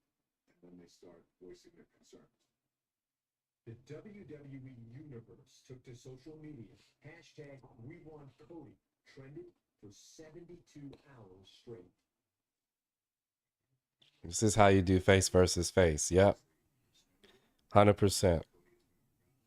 That's what I'm saying. Like, I don't understand why it always has to be face versus heel. Like, I understand heel versus heel, but it's like, I don't know who to boo more. But face versus face, you can do. Because it's just like in Ring of Honor, where you shake hands at the end of it. You know, like, that's how you do it.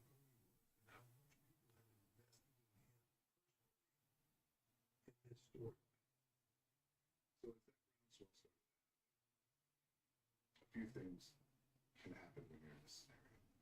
One is, as it often happens in the world of professional wrestling, you just trump fool. Or you truly take in what the fans are saying. Just days later, on Monday Night Raw, what started online became a real-world phenomenon. Here at WWE, and after last Friday and SmackDown, certainly smell what's cooking.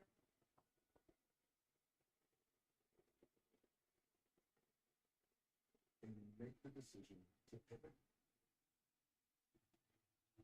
I get it. I know. Face and heel is easier to play the crowd. I understand that. But again, if you do it right, you can do face to face. You can do it. This proves it. This match proves it. Kalani countered the Soul Snatcher, reversed it. She was about to do it, got countered. They're going to love this idea of rock and roll, and we're going to tell an amazing story. Hopefully, this will be the first chapter of a few. We could do that. However, I said, my gut says, I said, Ari, Nick, Triple H, my gut says that I don't like, even if it's a segment of fans. And Collusions, you're not wrong about that, right? NXT has figured out what that balance between wrestling and storyline is because they're not going for the oh shit moments all the time. And that's what the main roster is doing right now. They are always shooting for that, for those holy shit moments. And I think it's to the detriment of the storytelling. I really do. Will Cody finish his story and take care of those fans? Because it's critically important. Those Cody Pride doesn't mess it up.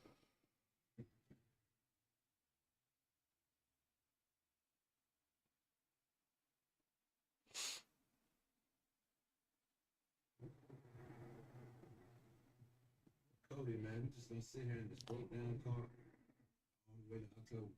Exactly. It's a classic statement.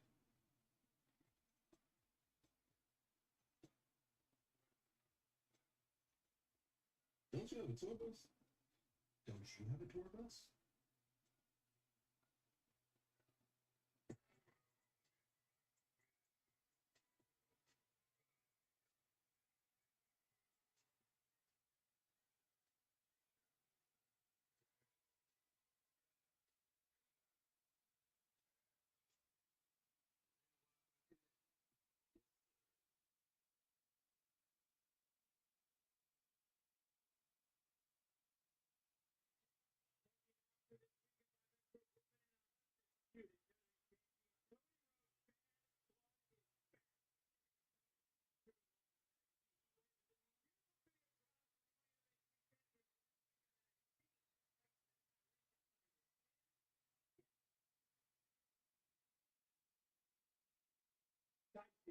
Daddy, you see what you said in social media? You know what I can't go about this new generation?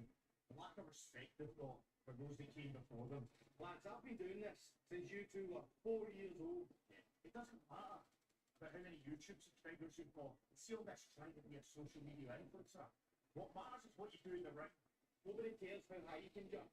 Nobody cares how far you can throw. What counts is the experience between those ropes, and we are miles ahead of you. See all those athletic tackles? They meant nothing.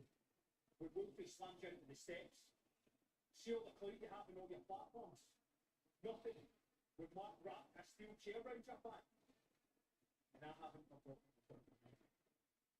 We'll see you Tuesday.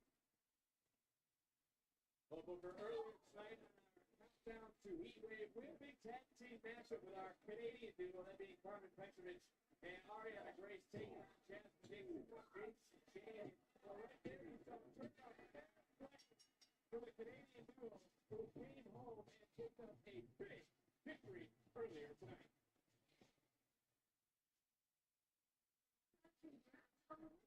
Well, I didn't know if this pairing was going to work, but you guys did a pretty good tag team.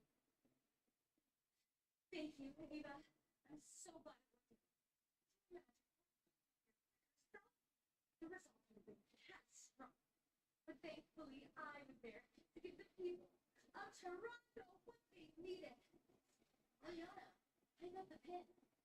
We're a team. We've been together. Speak for it. Mr. I believe I was the real MVP tonight. And unfortunately for you, this is the last time we're going to be taking together. I can't have such an anchor holding me down. Do you want to know who the better one of us is? I think I know the answer. Well, I don't, and I think it's a good idea. So how about on Tuesday, Carmen versus Ariana, and you guys can figure out who the better one is. I like that. It's so long. Two tag team partners against each other. Sick of it. That's quite the decision, and we'll find out on Tuesday when we see that match. Thursday, Lana Challenger's line. Will she make that dream phone call to her mom tonight, saying that she has become the NXT Women's Champion? But another superstar loaded with gold, Toronto's own Ethan Page, 75% chance that we brought a new NXT champion in our main event tonight at NXT Heatwave.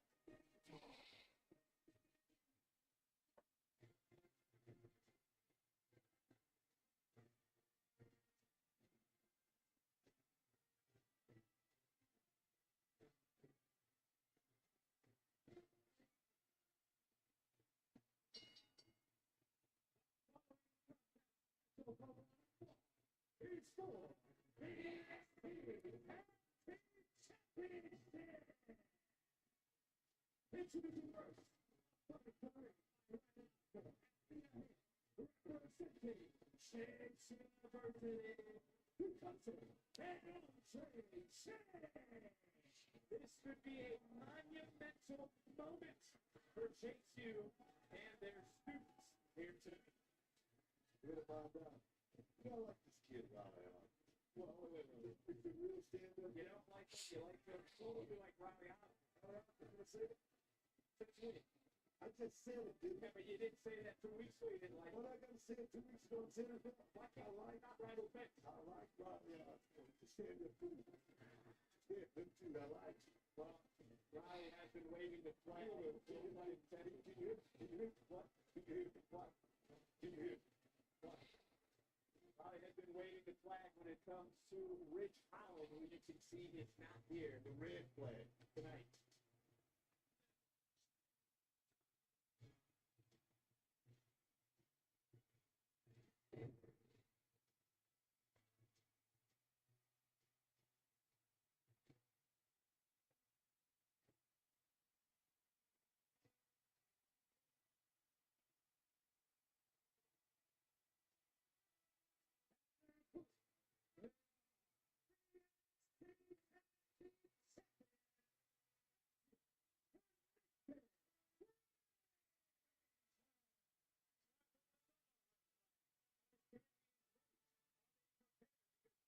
Focus has been elsewhere. He arrived in the building 2 hours ago, as he was preparing to the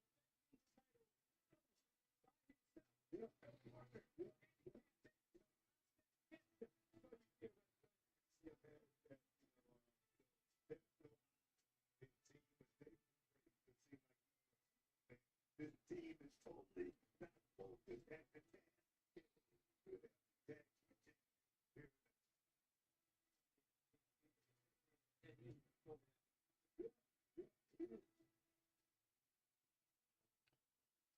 All right, I'm 2 for 2 so far, chat.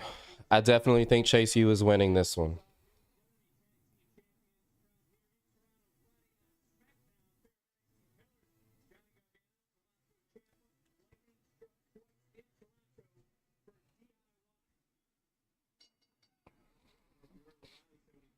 He's feeling this one. He feels confident in Chase U. It's the first time ever the NXT Tag Team titles have been defended at Heatwave. You got to go back 1999 in ECW, the last time tag titles were changed hands at an event called Heatwave. But much like in our main event, you consider the champions the underdogs in this match. If you want Discord, command Discord. That'll get you there.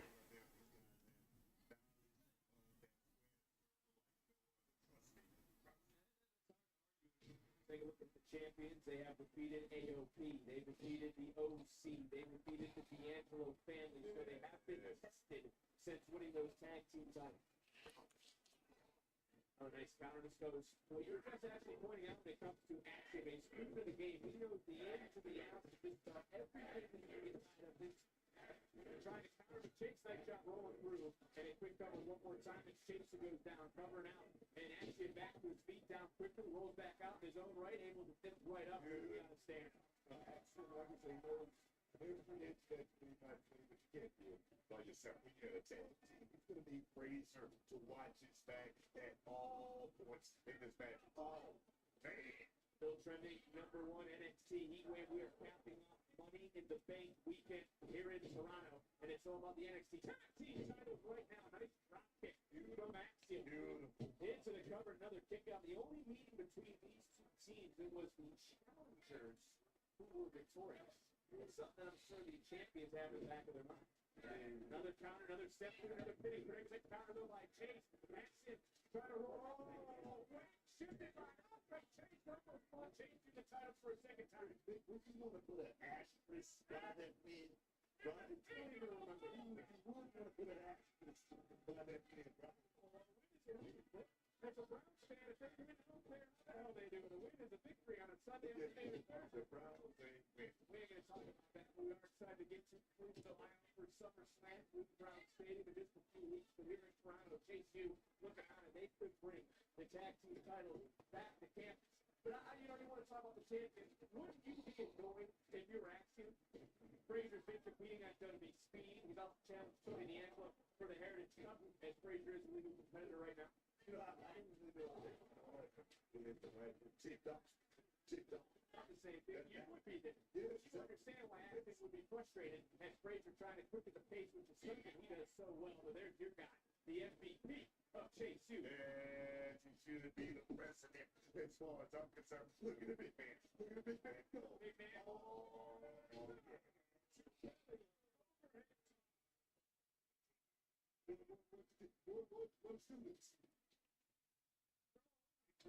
They travel very well.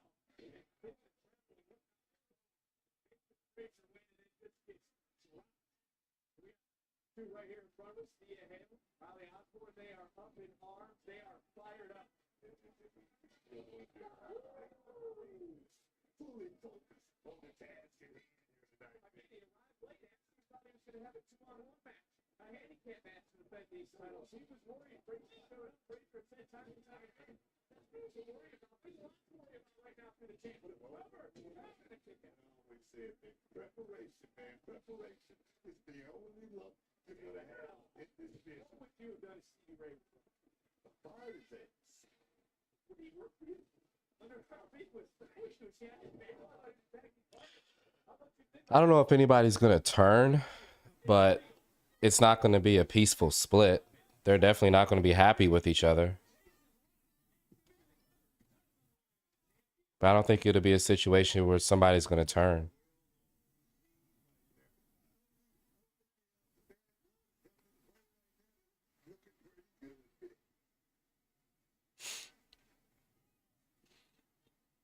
and using his head literally right there in this moment.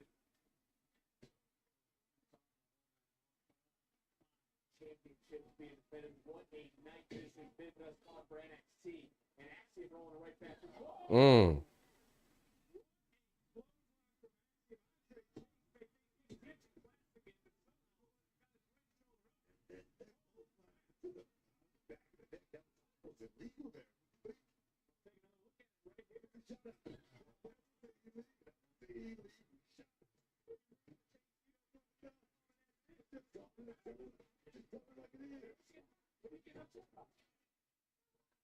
mean, you gotta think it's illegal in boxing, right? We're in the square circle is professional wrestling. Oh, I give that. Frazier's legal.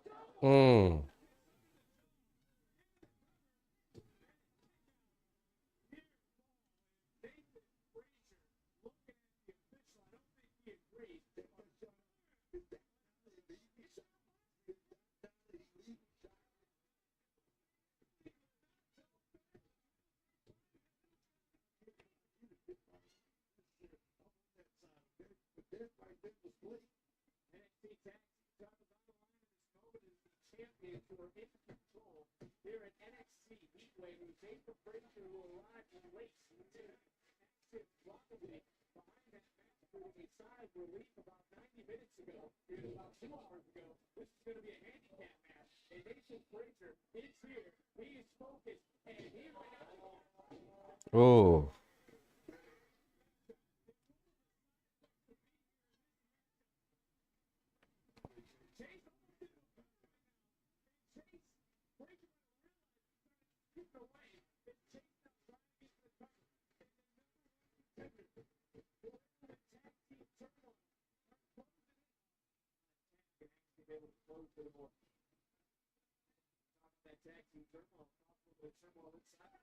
Chase you as a nice submission here, applied by Axiom for a half second. Axiom back up, looking for another. Wait, is Nathan Frazier really dating Thea Hale?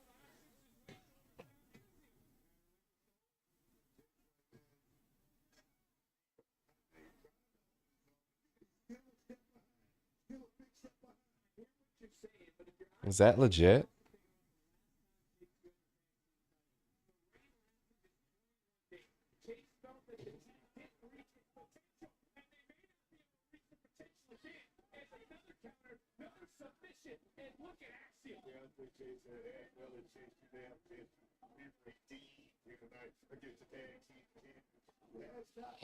Uh-oh. I think Ryuga might be a little upset. Oh, they just started dating?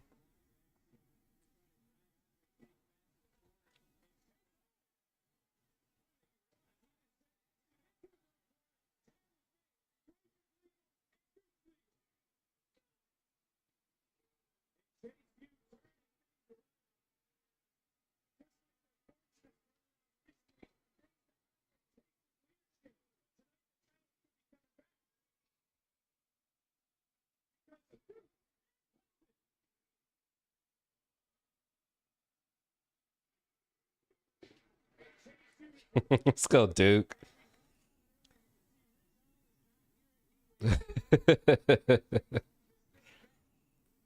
Nathan Frazier's dating Thea Hale. Supposedly. Oh. Sorry, Jack. They've been dating for a while?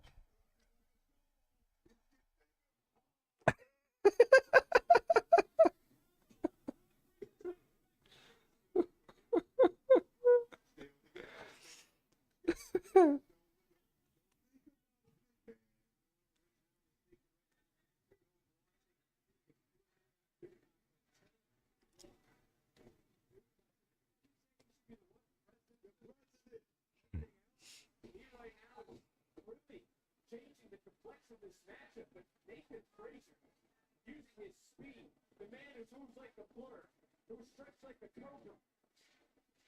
His mind is thinking. He's thinking about it. Here we go. Oh, I thought about it just a little bit too long. And now, Duke hunts it. German, Duke wants that turn Frazier inside. One, German, suplex by Duke. but now we do take it too much time. What? Take it to the main window, man. Here we go. Looking in the crowd, two-time NXT Tag Team Champions. Moments. What a move. And Axiom Legal. Axiom to the top. North Carolina taking down Hudson. Hudson right here in front of us. Oh, up and chase from Frazier. Point up by Axiom. No rest.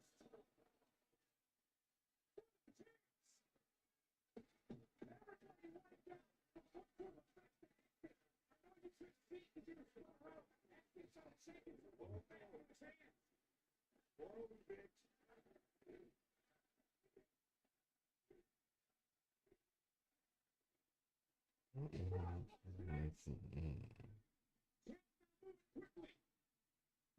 Legal.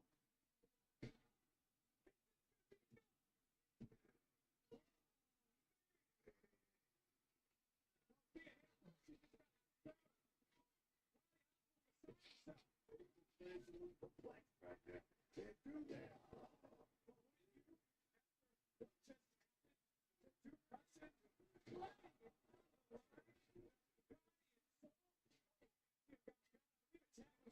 I think Frazier is the legal superstar.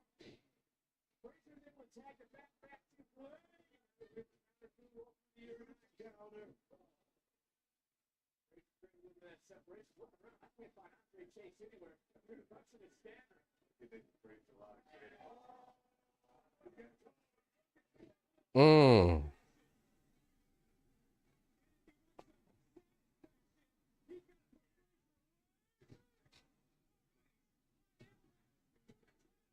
Oh, come on.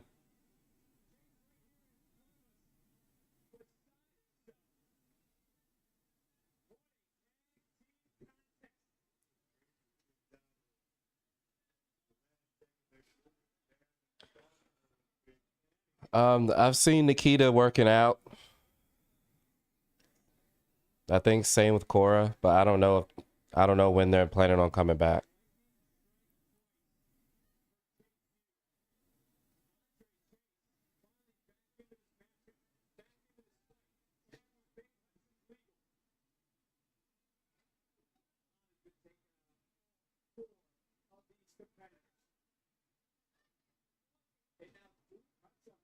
Side doesn't go. Lead his feet very often. Yes, he's left to do it all by himself. Here again, big words and great chase. Where is he, big? Straightforward. Whistle drop kick right into the chest of the MVP. Axiom made the tag. Champions now, as you pointed out, got together a little late here today, but they are certainly on the same page right now. Oh, watch out, referee. Yes, Andre Chase. Andre Chase is Hudson gets shut. Frazier off. Chase is left somewhere lying. Hudson's left by himself. And we've seen this before from the champions. Axiom looking for. Yes.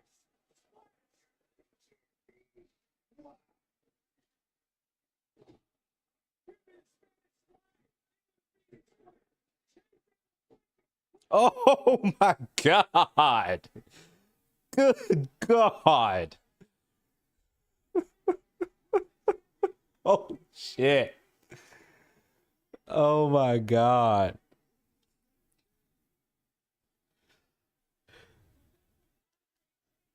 Nikita's still rehabbing too.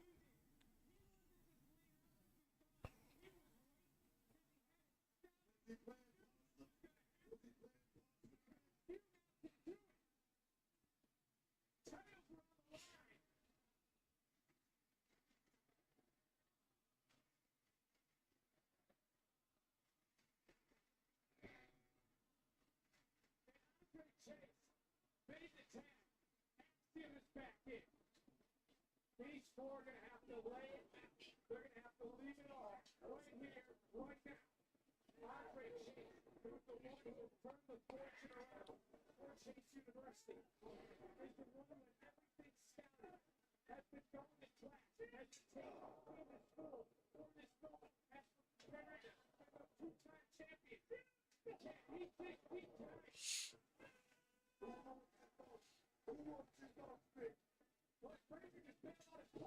He cracked. I was about to say that he cracked both of them. Ho ho! Let's go. Yeah, they're breaking up. That's a wrap. That's a wrap. They're breaking up. Come on. Oh my God. What is this? What is NXT cooking right now, bro? Oh my gosh.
Mm-mm.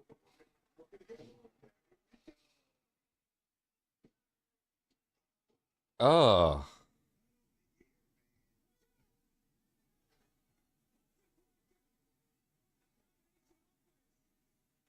No, come on. Oh no. No. Ah. Ah.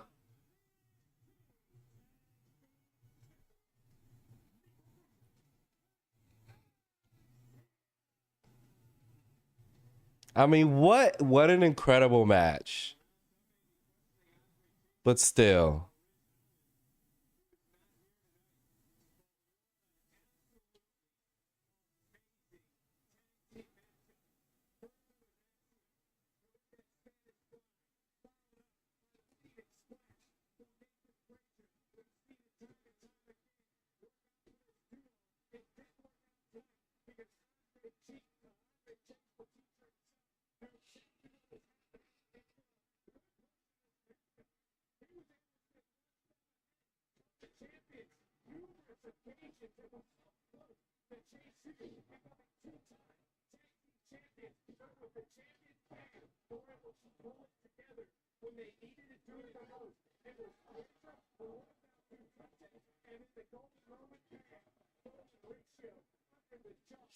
Colutions, you thought this match sucked?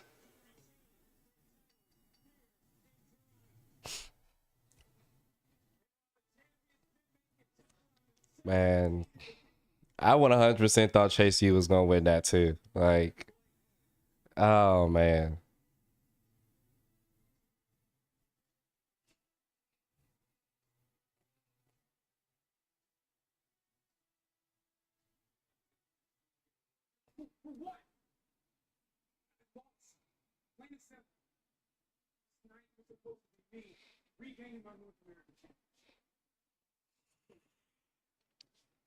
All right, y'all. 2 matches left. Now, the Roxy and Lola match, I think, is going to be the weakest one on the card.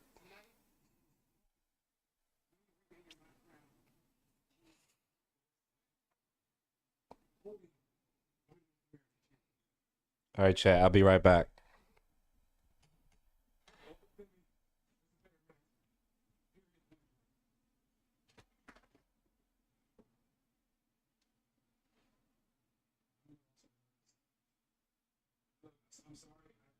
And it's time to figure out what's next.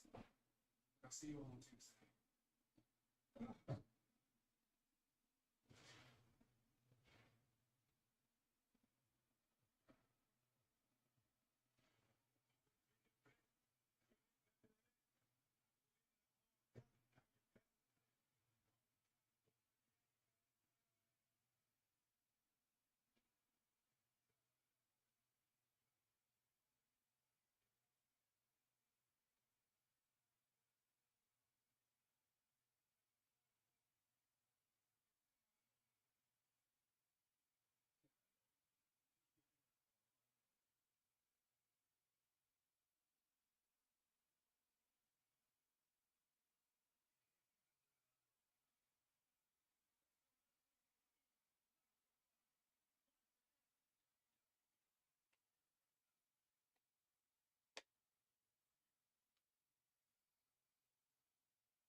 Oh,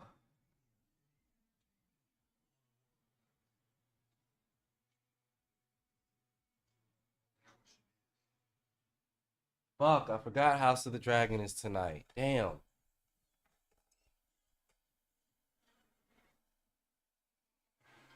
Experience the very best WrestleMania 41 has to offer with an official WWE priority pass on location. Place your deposits today to secure premium seating, pre-show hospitality, interact with your favorite WWE superstars, and so much more. Head to onlocation.exp.com/WWE for details. But what a weekend it has been. What a night it has been. We still have 2 more championship matches here at NXT Heatwave, including our NXT Women's Championship matchup, Perez versus Lola Ice, which is next.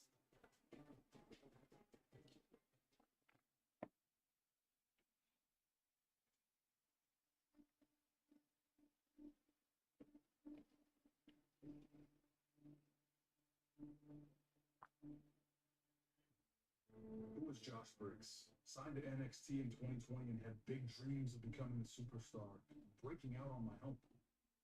But my goals were a little too big too early, so I got myself a little brother and then a little sister. It wasn't about me, it was about us. There's no I in team, but there is an I in win. That's exactly what we did. We found success, and I thought I found who I was. Then it was time to break away and find success on my own. Love you too.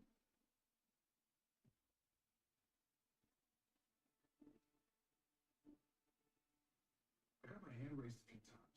I was betting on myself, but when I think about it, what am I betting on? Am I a man of mayhem in the ring or in my damn mind? I might not know who Josh Briggs is right now, but best believe I'm gonna find out.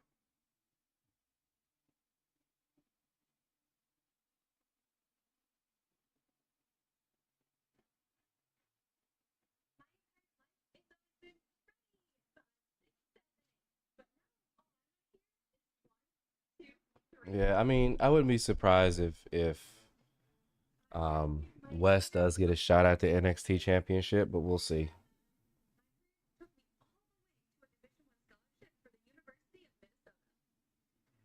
Flying through the air in front of 70, 80, 90,000 people every fall Saturday for the Golden Gophers. But when I graduated, I knew it was my chance to take my athletic ability and my tumbling skills and do something for me.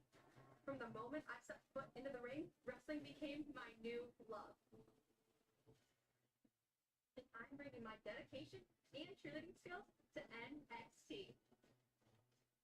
So WWE Universe, get ready because NXT's ray of sunshine has officially arrived. And Lexus looking for the coronation. It's on cradle. It's on cradle. Tip counter. Tip set. The NXT Universe. Last week was the greatest night of my life. For over 2 years, I've waited for my opportunity. I've watched other superstars get their chance. But instead of being jealous for what I'm doing, I've always been happy for them and their success. I kept telling myself, Dante, stay ready. One day it will be you. Your chance. a chance to represent my family, my culture, as the first Singaporean WWE superstar. And the response I received when I walked out, there were really were. It's those members of the NXT universe who watch me week in and week out on the block, giving my heart and soul to this. But I'm all about discipline and my work ethic. Of course, I love to dance to this victory forever. I'm hungry for another. Another. And Dante Chen is ready for whatever and whomever is next.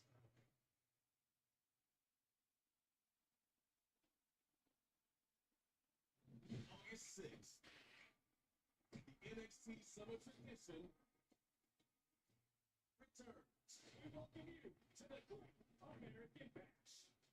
So get ready to party. Oh, here we go.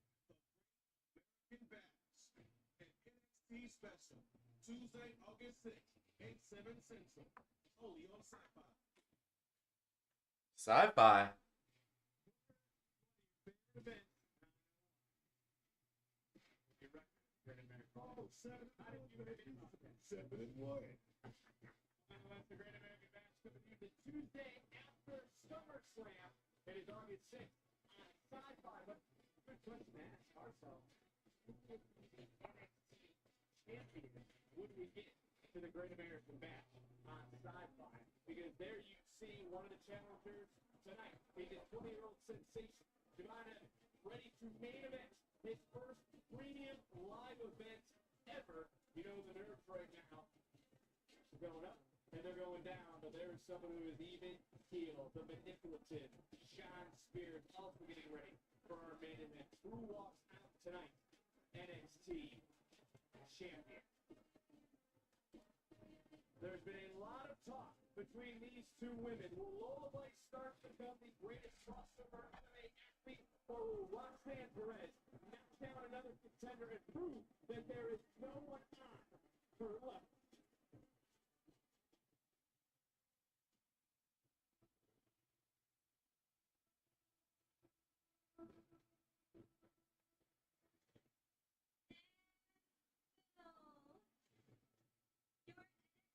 Women's champion,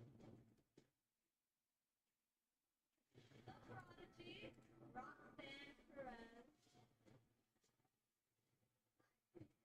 Everyone, that there truly is levels to this, and no one in this world is online. Whoever you put in line for me, I'm always gonna find a way to win. Because there is not one opponent that can take this title away from me. Ladies and gentlemen, please welcome The clock is ticking, Roxanne.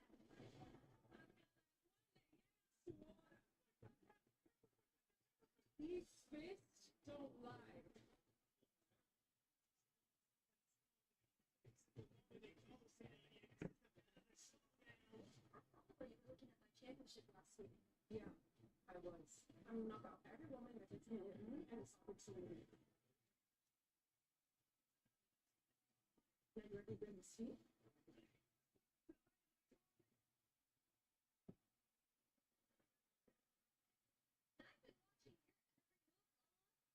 Few months, you built a bigger name for yourself in NXT than you did in Bellator. In the underground, this isn't an MMA fight, which means you're in my world.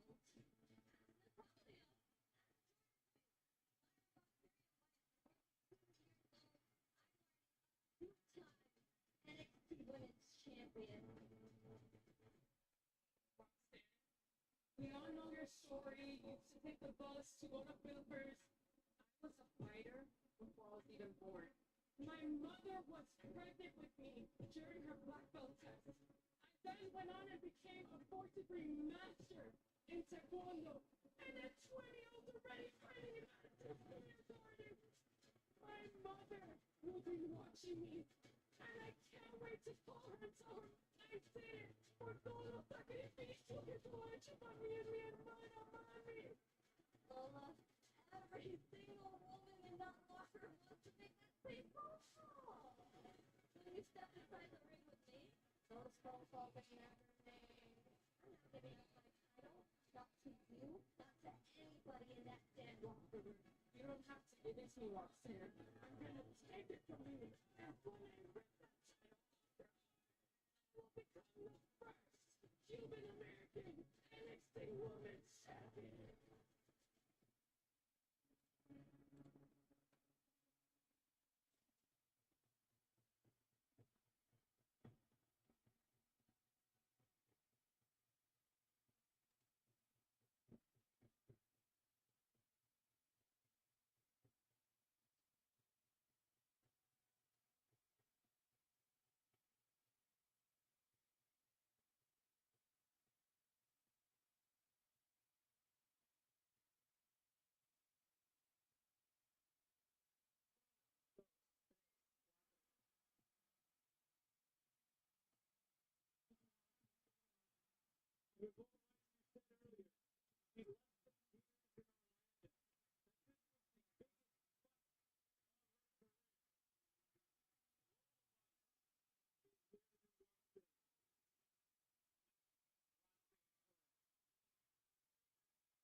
DJ, you're taking break. What do you mean? You mean after the show? Yeah, I'm taking a break. I'm not doing a stream tonight.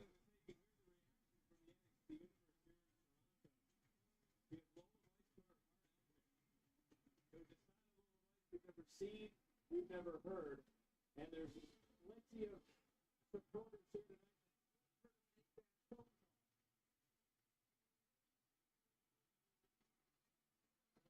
But to do so, she's got to defeat Roxanne Perez. And most women believe that there's no one out of their lover book. This certainly is the ultimate showdown in the NXT Women's Division. You know, Roxanne Perez gave Lola Bucks the flower fish is one of the greatest in MMA, but this is professional wrestling. And now, you are in time for the Pride Team. Roxanne Perez is through. We're here Money in the Bank weekend in Toronto, and you see the championship that is around the waist of Roxanne Perez. You go back 24 hours ago to the women's Money in the Bank ladder match. Io Sky, Lyra Valkyria, and Tiffany Stratton, who we now call Miss Money in the Bank. You know what all three have in common, except for that match last night? All three have been the NXT Women's Champion. Nobody better than this one right here, don't they?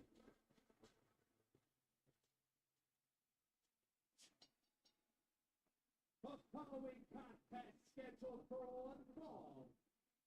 It's for the NXT Women's Championship.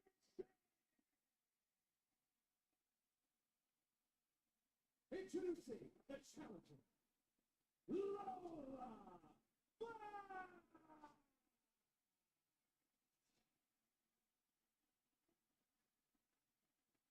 I appreciate that, Pasco. Appreciate you being here too.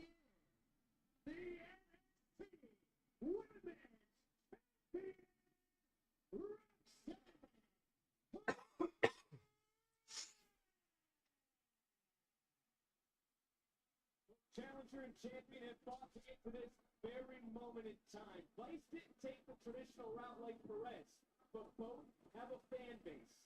Both have their fan base on the edge of their seats, all their supporters. Who will carry this division after tonight?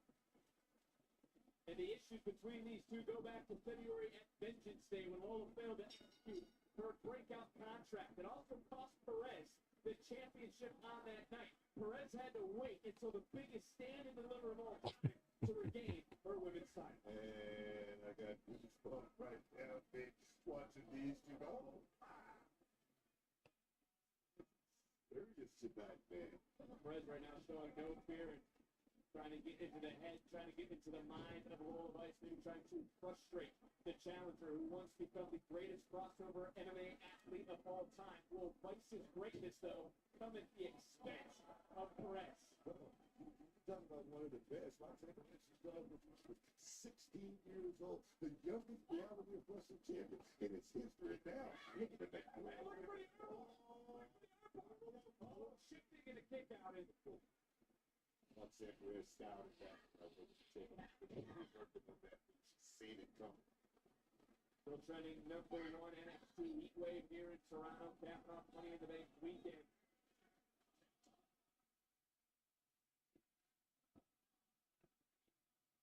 This is what we talk about the loyal fan base. Both these women have very vocal here in Toronto. But look at the knees. Look at the striking ability from Lola Vice. And she had a deep dig in Tuesday to Perez, but it was a fair question. Who's the real prodigy? She's a itty-bitty girl, and she talked about being in Madison Square Garden like a... Oh! She was looking for that knockdown, for that back fist. There again, Roxanne Perez. She scouted it. That's why she's the prodigy. She was on it. Perez is about to be sent from Toronto back to Laredo with that back fist. And the apron. Lola Vice wiping out the we learned why Lola Vice is so determined when she fights. She fights for her family. She had to turn to fighting to help her sick mother. Her will to win is only matched by her mother's will to survive. And if this would have connected, Lola Vice would have been calling her mom to tell her she was champion. You see that right there? You see that? That right there is Roxanne Perez. One step ahead of Lola Vice. But like I said, Lola Vice has been very impressive. Breakout tournament for the 2023. Beating, go on and join. Tells me she's very experienced. Well, you know, it just goes that way. Take a look at Roxanne Perez. Hard to argue that person not the most decorated woman ever in NXT. NXT Women's Tag Team Champion. First ever breakout tournament. Iron Survivor. What else? 3 women NXT Women's Champion 2 times. But she's going in against someone who is so driven, who is so focused. Covered by Perez, hook of the leg, and Vice able to kick out in this NXT universe right now. They are getting very loud. That's right here. They are split between these 2 women, and one of these 2 women will walk out with the title. One of them will walk out leading this division. Look at all the Vice right now, right after another, just beating down, wearing down the NXT Women's Champion. And it's Vice who's looking for the knockout into the cover, shoulders down and a half second away. Looking for another strike. Oh, looking at the hair was Perez. She defended this brand in an unprecedented match at Battleground. And listen to the official breaking the rules. Not breaking them, I should say, bending them towards her fate. So Roxanne Perez has stepped up her game since she's started thinking about one thing, me, winning the championship back, getting that championship back that she never lost. And right now, Perez, you talk about it, being on another level, man. Here we go. Oh, beautiful work. Russian leg sweep, float over, cover, challenger kicking out, and both have got the better of each other at times. But as Vice put it, when Perez was dropped, she woke up.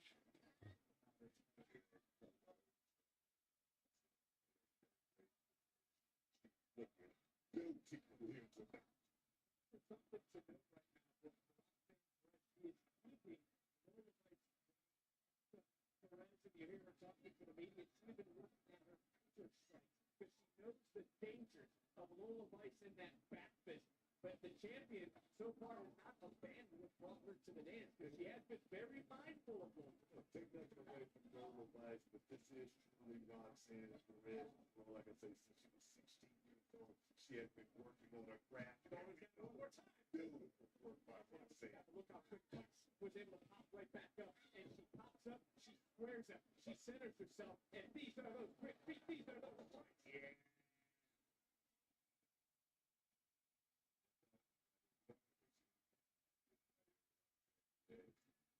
And as impressive as Perez has been in the last years, you have to agree that Lola Vice in the last 3 or 4 months has been equally impressive.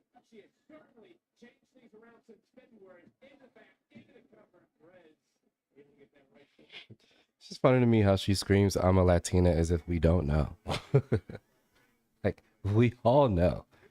We're more than aware.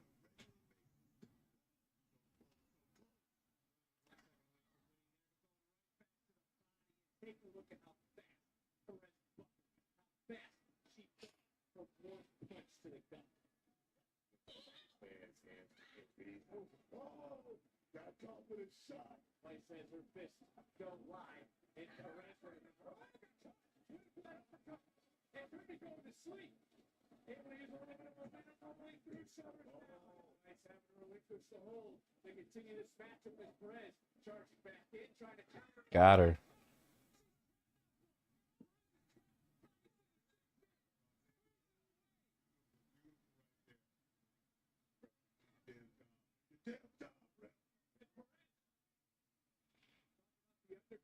This isn't like Vegas. This isn't just trying to knock out or put someone to sleep. It's a traditional matchup. And this is what.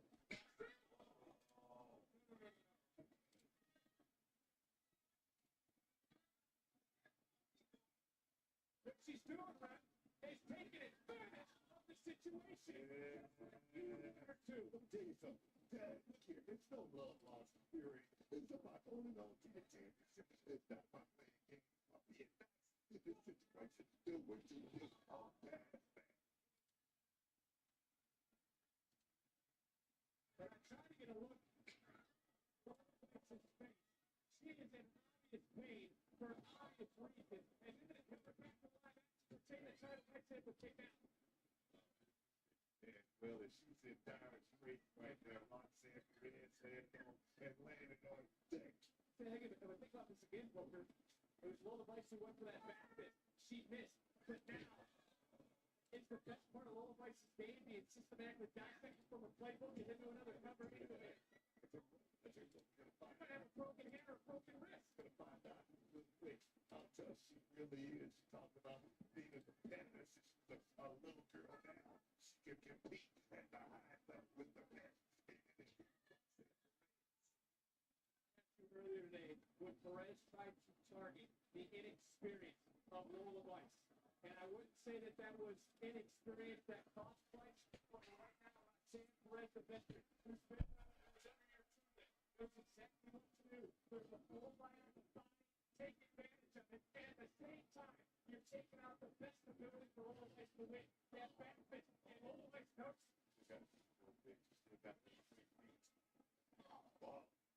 That's what again, and trying to swing this. She wasn't a lot on that right hand. Perez trying to take down Lola Vice. And if you think about it too, think about that cross-face submission that Roxanne Perez had, that she's been utilizing. Nice, ready to max suplex, over to the challenger. And the challenger, You know, I don't think it's inexperienced. Lola Vice, I think it's just a big killmanship of this young lady right here. Roxanne Perez, women said, that's what it is, man. Whoa.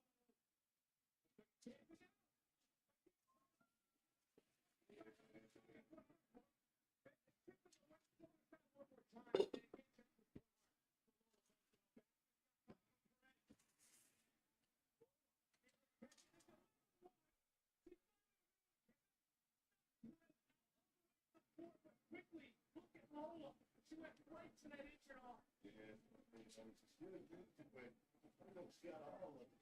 Think about this too, though. If that hand broke, if that wrist is broke, and she gets right to that pain, she won't even feel it. Like when you said a sledgehammer earlier, Lola might have a sledgehammer.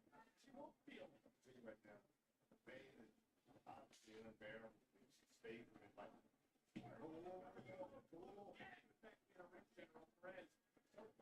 Her face, bro. Her face. No, she didn't.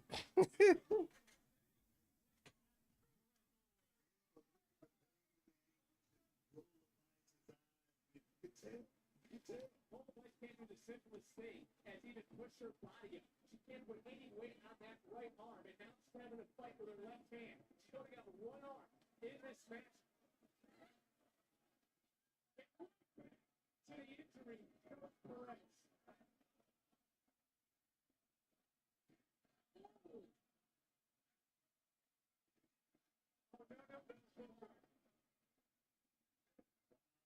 You have told me this is a different side of Perez, but there's even something more evil coming out of the women's championship. Roxanne, not only did she just, take out the hand, now she's looking to take out that shoulder and finish this thing and finish it in quick.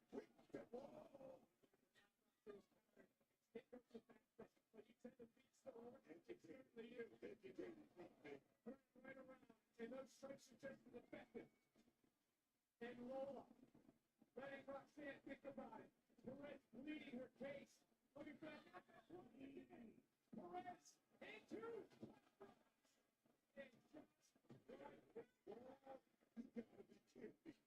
You gotta be kidding me. Perez can't believe it.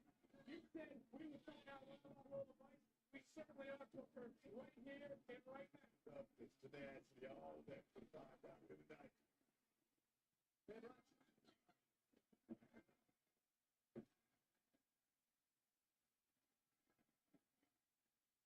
There's a lot of frustration boiling out of Roxanne. It's different Roxanne Perez, bitch. This is different, man.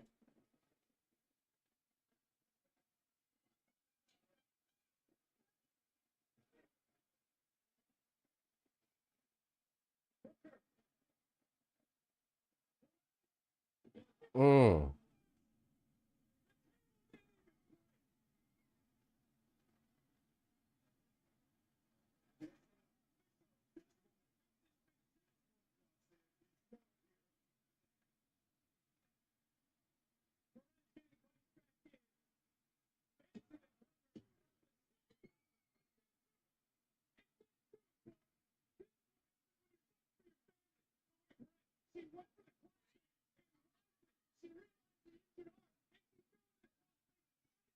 Poisons, what's good, fam?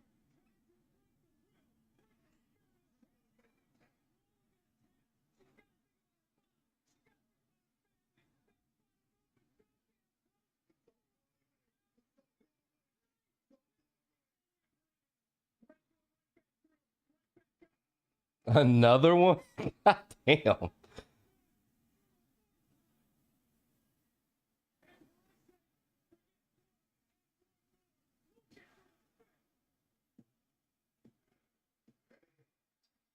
Damn.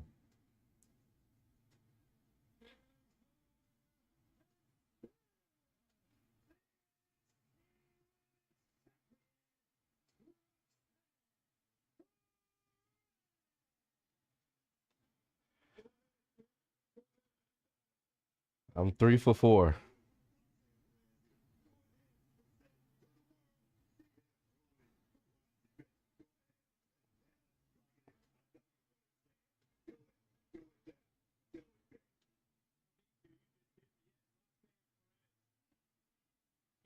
Damn, Ryuga, you sound like Tim, man.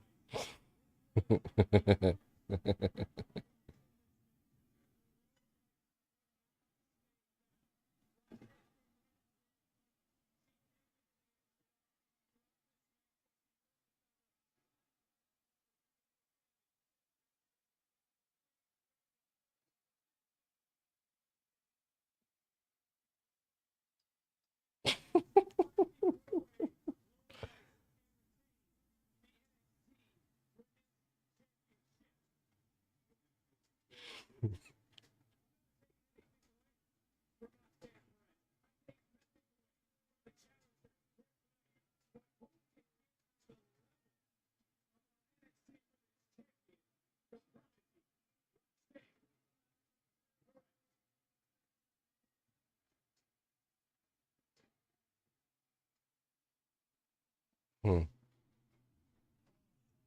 I'm guessing Julia's still injured, right?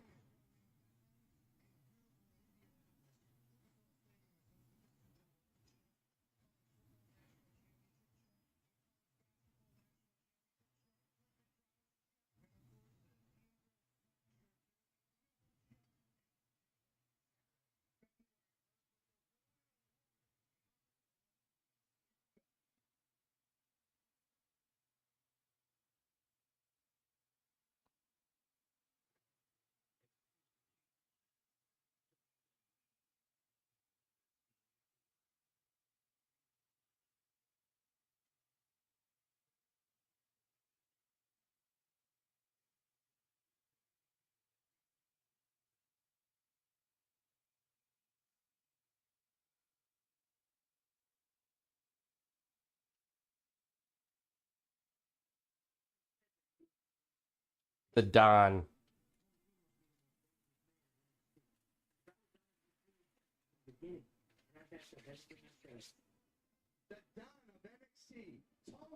D'Angelo.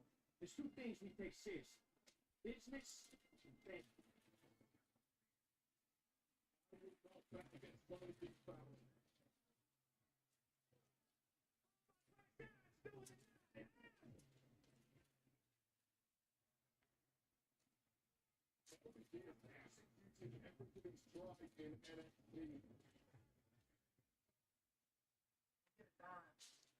You make moves. No one else can see it.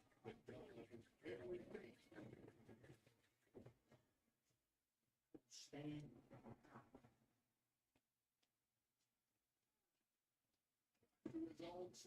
I still want to see a Tony D as NXT champ, the Don as the NXT champ, and the entire family running NXT. That's what I want. I want to see it. I think the Don is the only one that should dethrone Trick.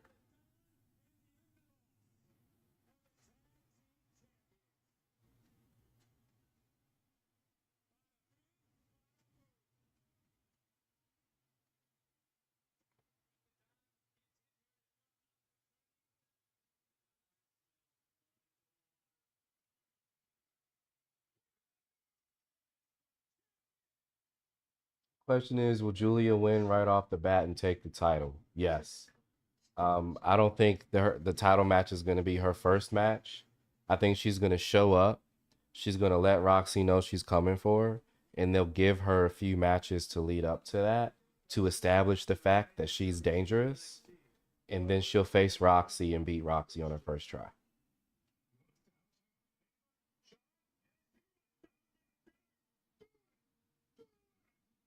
Follow Brooks on social media has made some disparaging remarks about the NXT brand.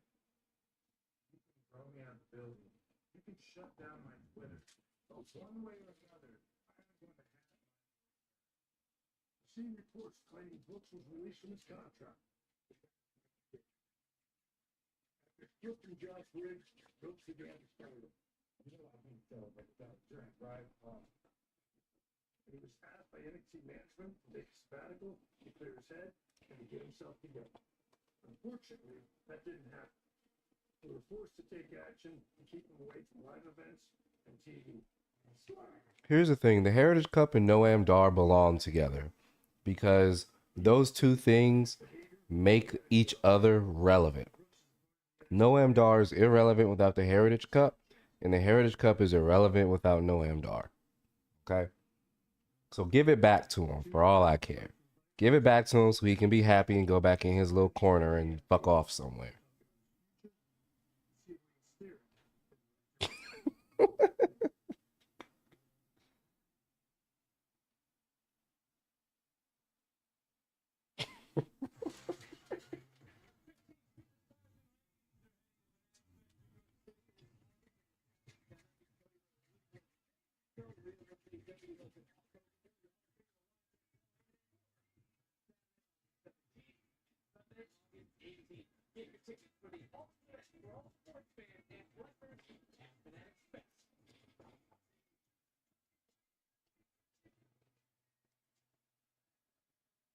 Black Phone is pretty good. Especially if you want to be creeped out. Black Phone.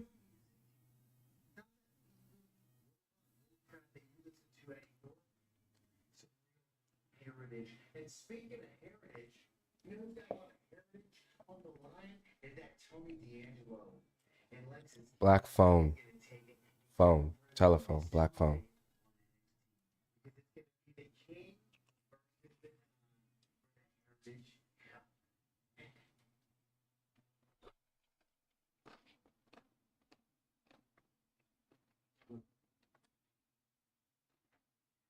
Flowers in my garden this morning, watering all my fruits, vegetables, basil. And I get a call from my consigliere with Luca Pucci. And he says, hey, Don. I don't know if it's horror, but it's definitely suspense, and it's creepy as fuck. This romance with him and Annie Dog. And then he starts talking about me. Talking about taking away my Italian Heritage Cup. He's talking about this like it's gonna Italian Heritage Cup. be you think you are. I don't know what you've been watching. I'm the guy of NXT. If you think this is just gonna be a walk in the park, I'm insulted. So you want a match on Tuesday? Sure. Ava, set it up. Because in that ring, I'm gonna smack that fake ass beard right off of your face. You understand me?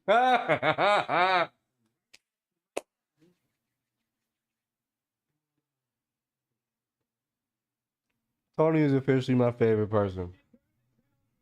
That's the first time I've seen somebody actually address how fake his beard looks. I love it.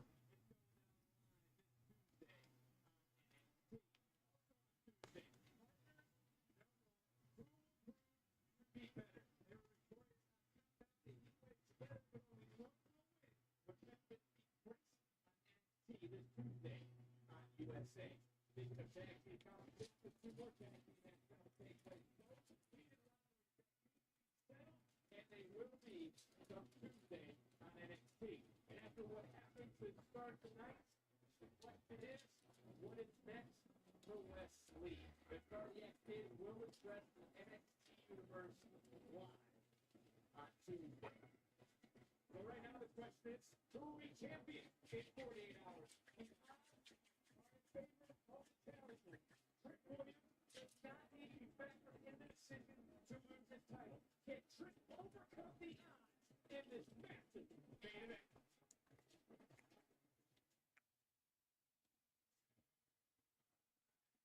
Talked about this. I dreamt about this. We all wanted this. Trick Williams is your new NXT champion. This is the new Trick Williams. We will call this the push. Trick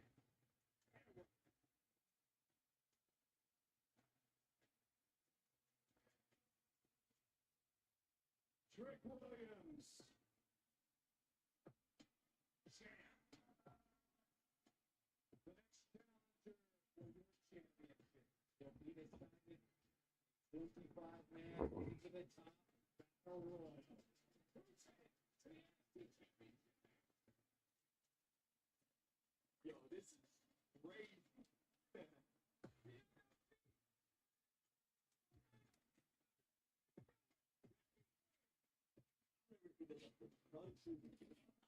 Look at his passport breaks. It'd be you for that time, right? Come on now, you like.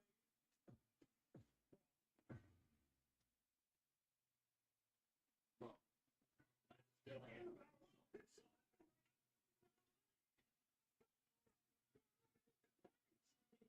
The young OG.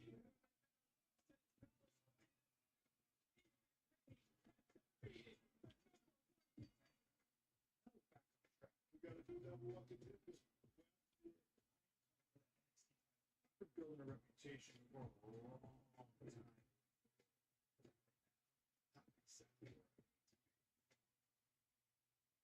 the guy who caged it off first.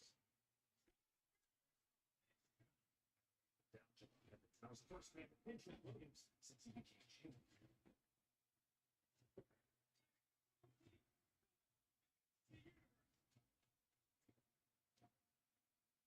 Who's just the NXT champion? Javon won the battle royal. That can't be Javon. Here's what I'm gonna do. Confirming cases. Heatwave. Championship. Fatal 4-way.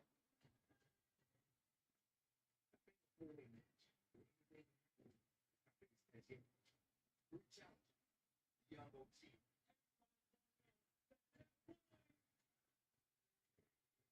It's all love, man. You know, from that group.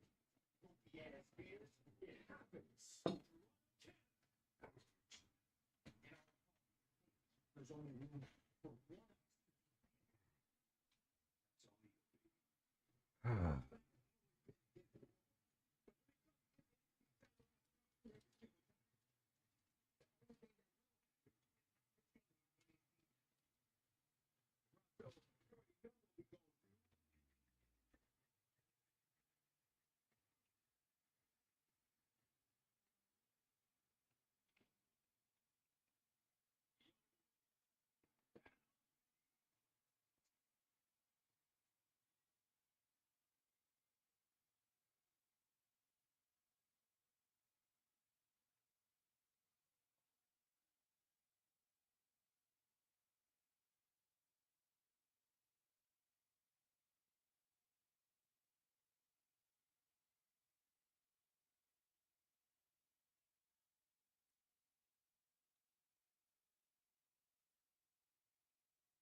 No, it's pizza.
All right, this is either going to be a great match or it's going to be god awful.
Not gonna lie, this kind of feels like a hate crime right now.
Trending number 1, NXT Heatwave, and this is our main event. A matchup where Trick Williams, the champion, who just took down Evans, doesn't need to be factored in the decision to lose his title. Big body slam by Trick, and the champion now is rolling. It's all just bounce right there.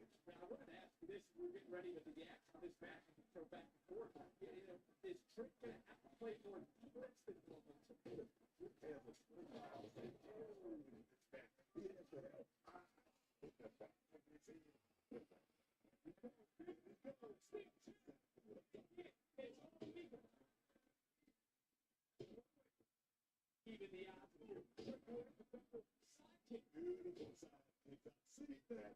I've seen that before. Ruby was no longer a side figure to beat Carmelo Hayes. Maybe we could stand in a little more time. Then he became champion, and he's here tonight. Hitting everything that he moves, taking down everybody. All three competitors, all three challengers, and Trick. There's the pole. Here tonight, this matchup. Oh! Just able to get out of the way. And Trick Williams. Let's go home.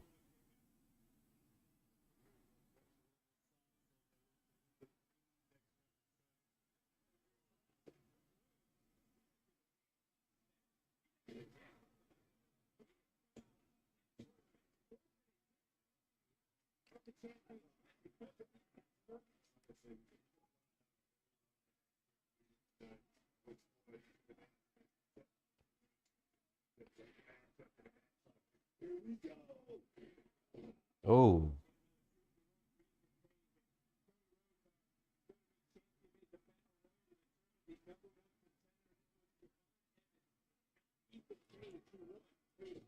Protested, then defeated him, and it was much chaos that led to this matchup. But as we're sitting here, Ava made a hell of a decision for our main event. Could have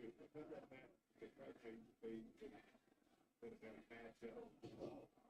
For the NXT Championship, yeah, 25% championship like everybody else. Mm.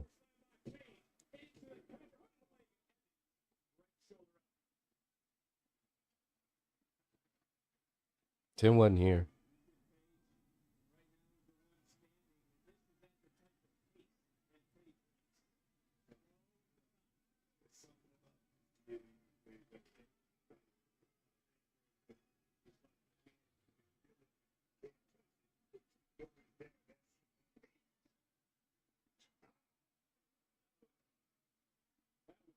Spears, who's not interested in the past.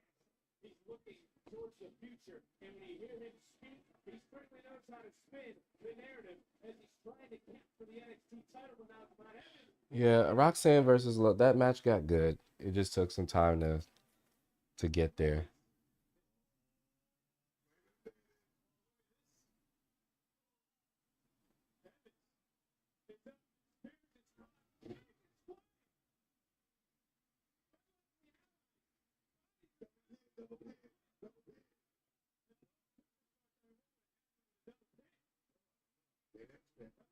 Expression as you see those here in the Scotia Arena. They've been on their feet all night long. This is our main event, and it all ended with that double pin.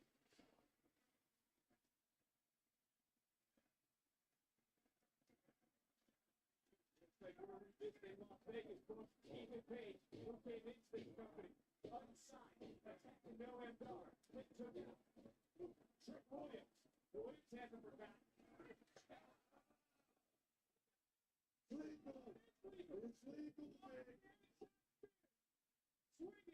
Oh shit. Oh.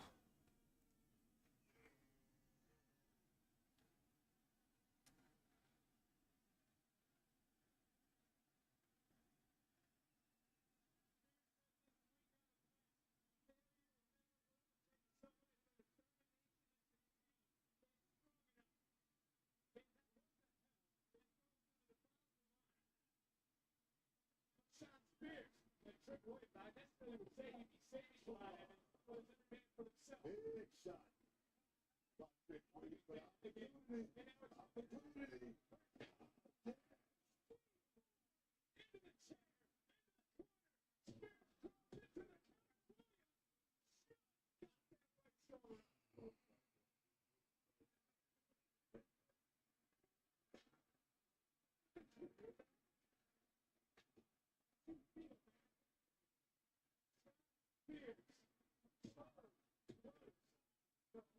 Championship is so desperately wanted to hurt.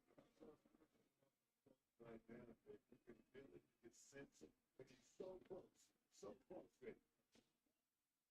It's a little more time. Evans will pop right back up. Super kick, and again, in this main event, but it's Javon Evans. The youngest of them all. He's quick. 20 years old. Oh, stop anybody. But look at the body. It's also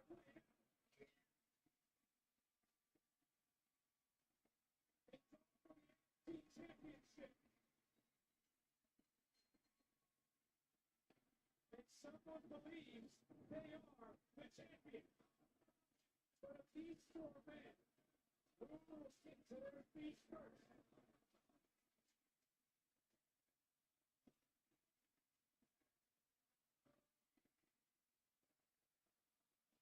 Here's NXT Heatwave. What a weekend it has been in Toronto. Gonna get that second win. What a matchup this has been. And trick. You said there's no disqualification. It's all legal. He's doing his best. Taste the cold steel, Vic. Sure did taste very good. But take another look. Ethan Page looking for that ego's edge. Trick to it. No! I think that tasted it felt for.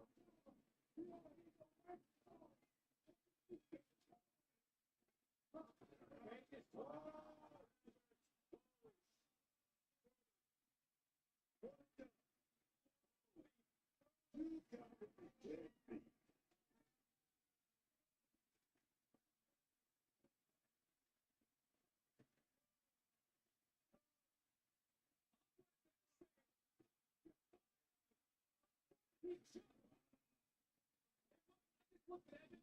Evans didn't want to do that to Trick Williams. Evans didn't want to do that to Trick Williams. But the man Evans wants to be the grand champion at 20 years old. Evans is getting back in the ring. He's got Spears in a precarious position.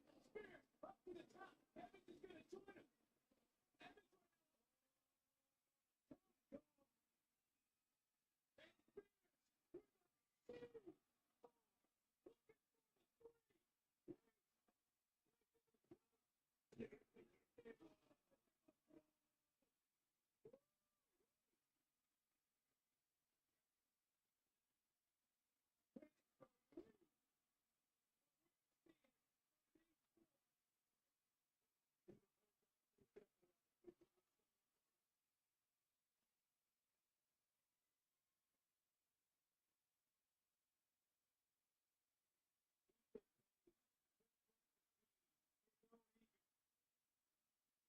Enjoying every second of this.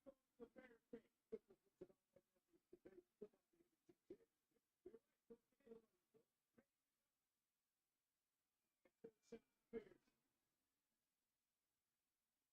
This is the main event of NXT Heatwave.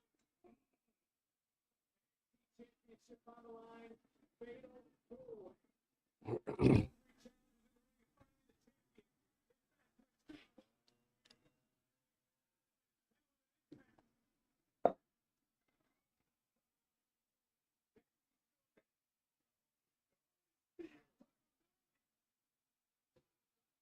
Jeez. Javon gets so much height, bro. It's insane.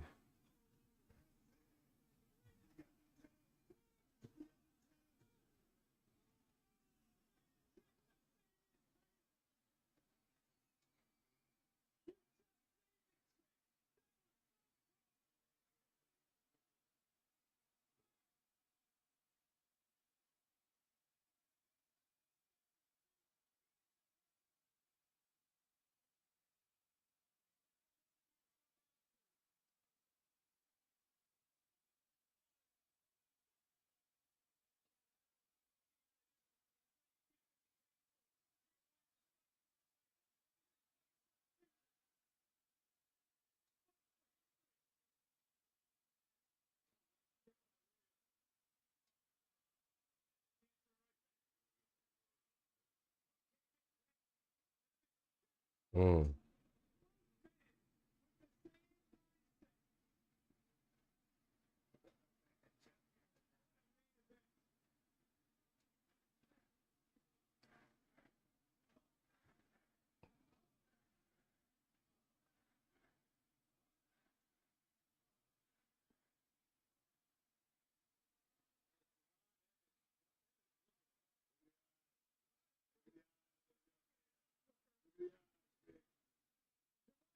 Oh,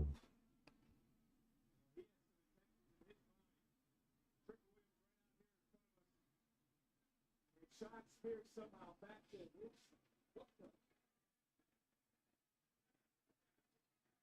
What's Spears thinking?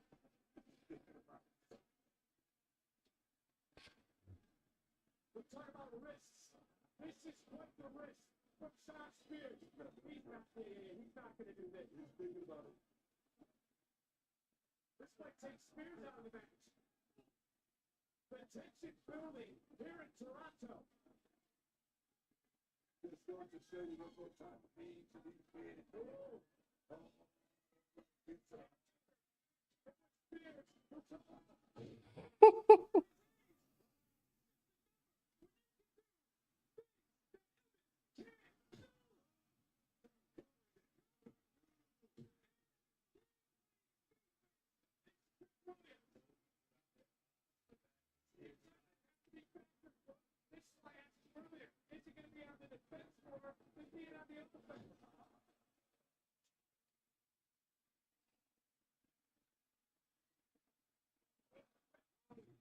oh shit. He hit that rough.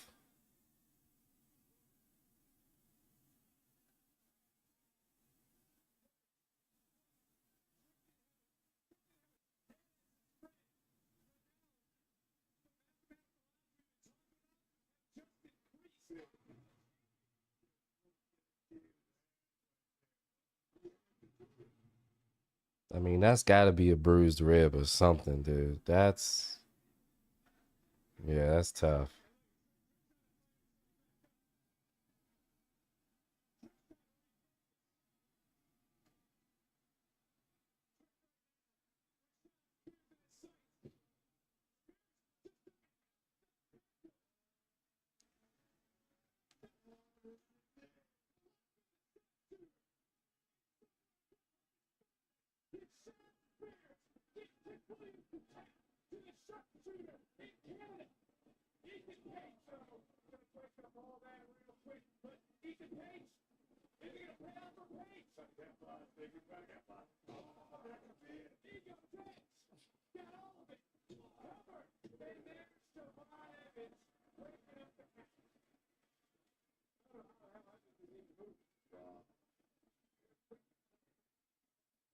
We talked about Evans and the rib injury he sustained several weeks ago. That certainly has had to have gotten re-aggravated after bouncing off the table and right after Ethan Page pissed off. Ethan Page, Ethan Page, three. It's moved it. Like that. Remember, it was Ethan Page who was talking about Trick and Javon needing to keep their emotions in check. One more time, another ego's edge. Evans, Spears, saving things for a moment.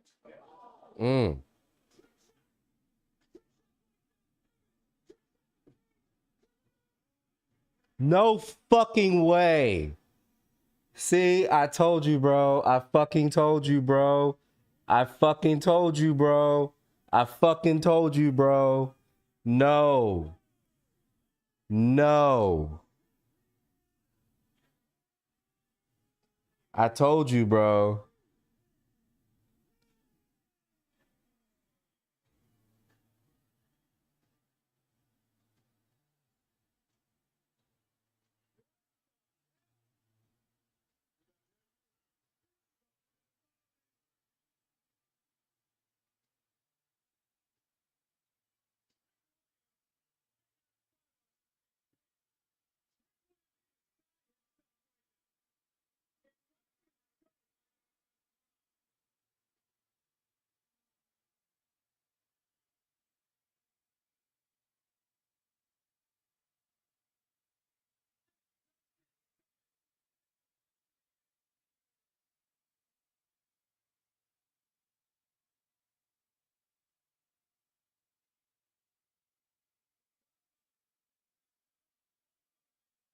He didn't pin Trick, bro. He didn't pin Trick. He's not the champ in my eyes. He didn't pin him. Such bullshit, bro.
Fucking Joe Hendry, bro. Like, what? Oh my God, dude. I can't believe that just happened. I cannot believe they just did that shit. Like, I don't.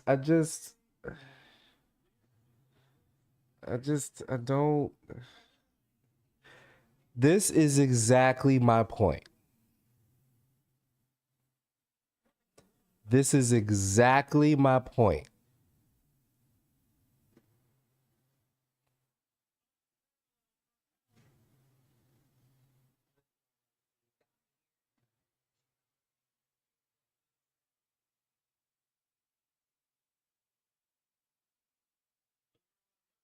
I was very much in the camp that no, because I said that all the titles were going to be retained tonight. I did say Trick was going to win this. However, I did say what my biggest issue with these fatal four-way matches is the fact that the champion can lose without even being fucking pinned. And that is my biggest issue with doing a fatal four-way or a triple threat match as a championship match. It is absolute horseshit. Horseshit. Because dumb shit like this happens.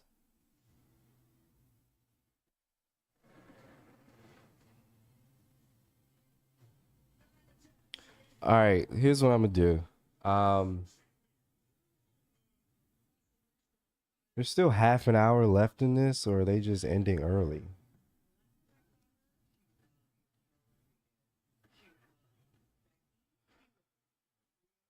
All right, here's what we're gonna do. I'm gonna run through the show and give my thoughts on each match that we have here. We're actually gonna start with the women's tag match. On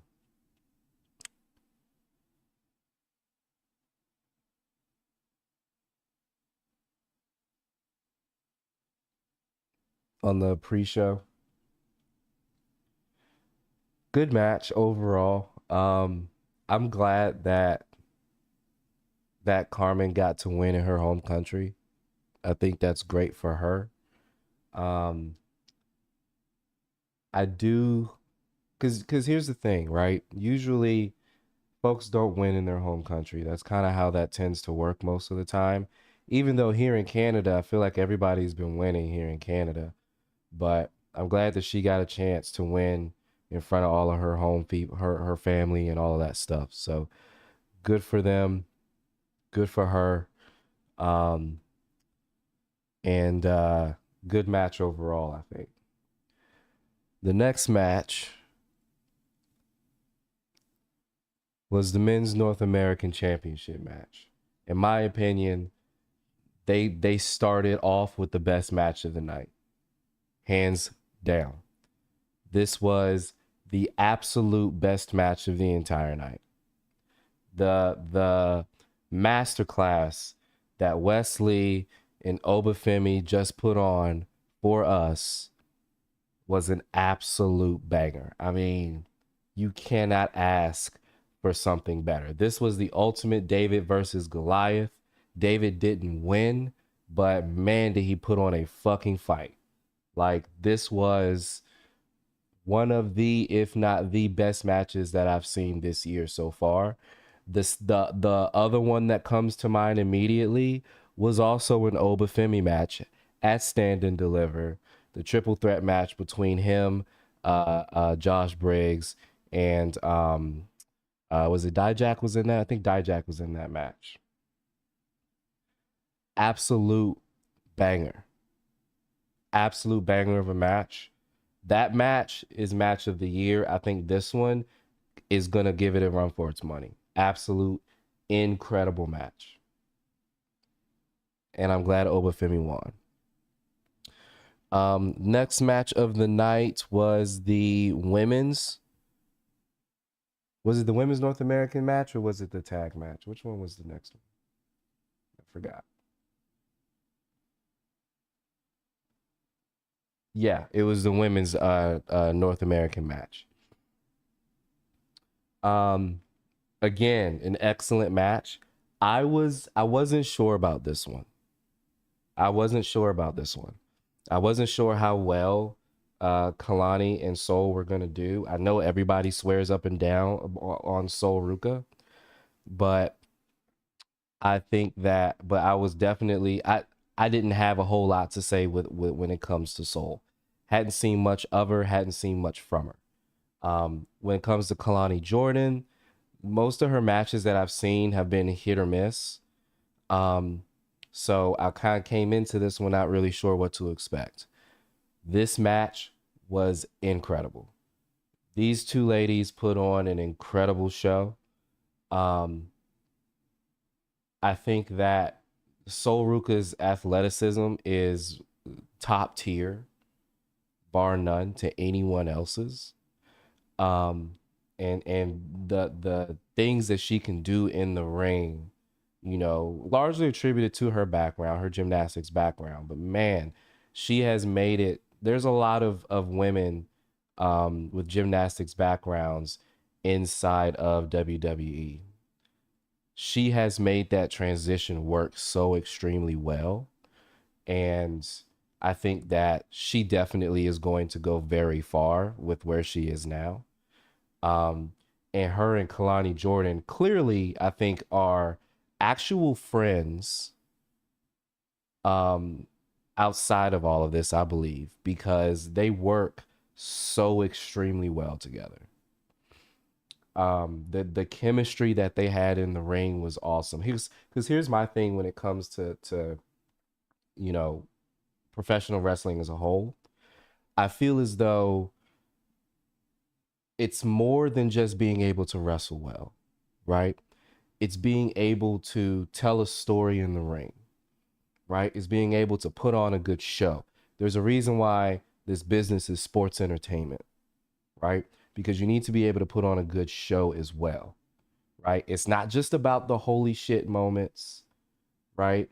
But it's about taking the audience on a journey, right? I think it's more important to get "this is awesome" chance than "holy shit" chance, even though sometimes this is awesome chance can be a little bit unearned, just because the crowd's on cloud nine for who's in the ring sometimes. However, I do think that those should be more sought after than the holy shit moments. I think NXT has that figured out extremely well, and that was perfectly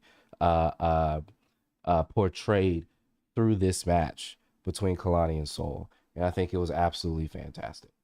The next match is the men's tag match.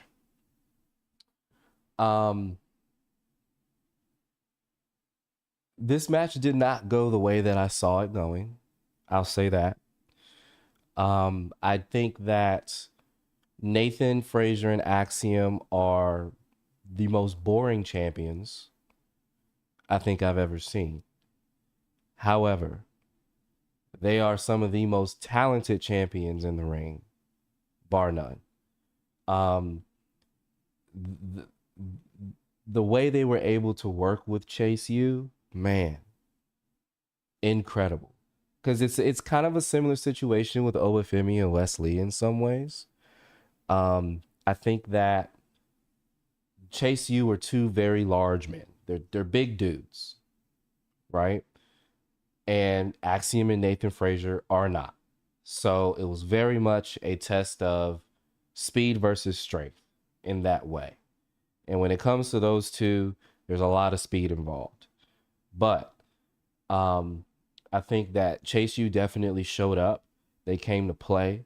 They put on a fantastic match.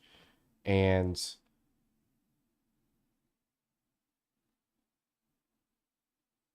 even though this didn't turn out the way that I wanted it to,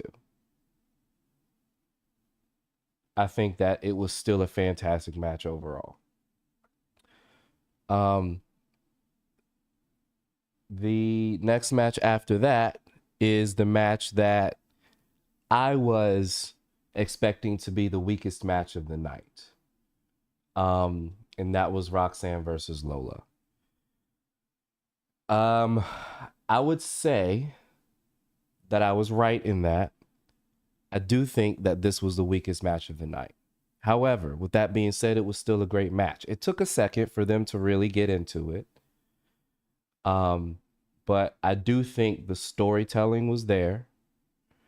I think the overall pacing of the match, while it started off a little bit slow, once they kind of got into the rhythm of it, it really started to cook. And I think by the end of the match, it worked out. Were there a couple botches? Yes. There are always going to be botches inside of NXT matches. So I just kind of I give them a little bit of benefit of the doubt when it comes to that. There are botches on the main event matches too. So I'm not really holding that against them as much as I would on the main event roster. But I think one of the as a performer, as a musician myself, one of the things that I understand when it comes to mistakes is how you recover. It's not about the mistake itself, it's about how you recover from that mistake. Because if you can recover well, one of two things is going to happen. One, nobody's going to notice, or two, even if somebody notices, they're not going to remember it.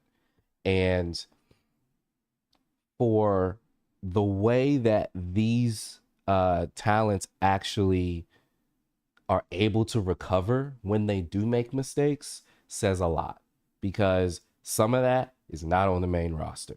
When folks make a mistake, they almost freeze up sometimes and forget what they're doing. But they are always able to recover extremely quickly to the point where you don't even really notice it sometimes. So I think that in this match, while there were some botches, they recovered extremely well.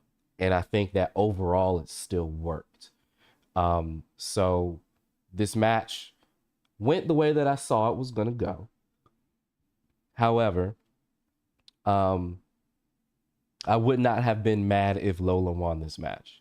I would not have been mad at that. I think she actually, and I was one of the main ones to say, I don't know how well Lola's actually going to be able to wrestle in this match. I was very pleased to see that I was wrong.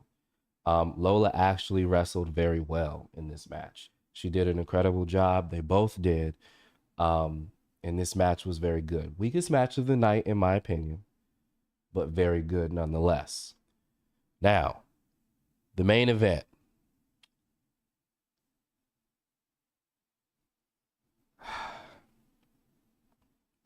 I've said many times what my feelings on fatal four ways and triple threat matches for world titles, for titles in general, are. I think it's the biggest mistake to do that. I think that this should have been a triple threat match for the number one contender spot. And then whoever won that match would then be able to face Trick Williams for the title. And I think I was proven right in this particular case. The match started off slow for me, kind of picked up a little bit. But I feel like in a match with four different people, it'd be very difficult to not have some really great spots and some really great moments. I will say Javon Evans is a star. There's a lot for him in this business, in this industry, and on this roster, and in this company. He is extremely talented. Extremely talented. Sorry, I'm sitting here reading chat and that's funny. So I think the end of this match was absolutely awful. And in some ways, because of that, this match is probably the next worst match of the night for me.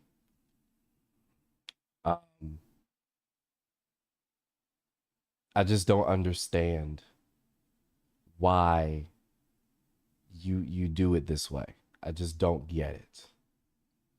I don't get it. It's a championship match.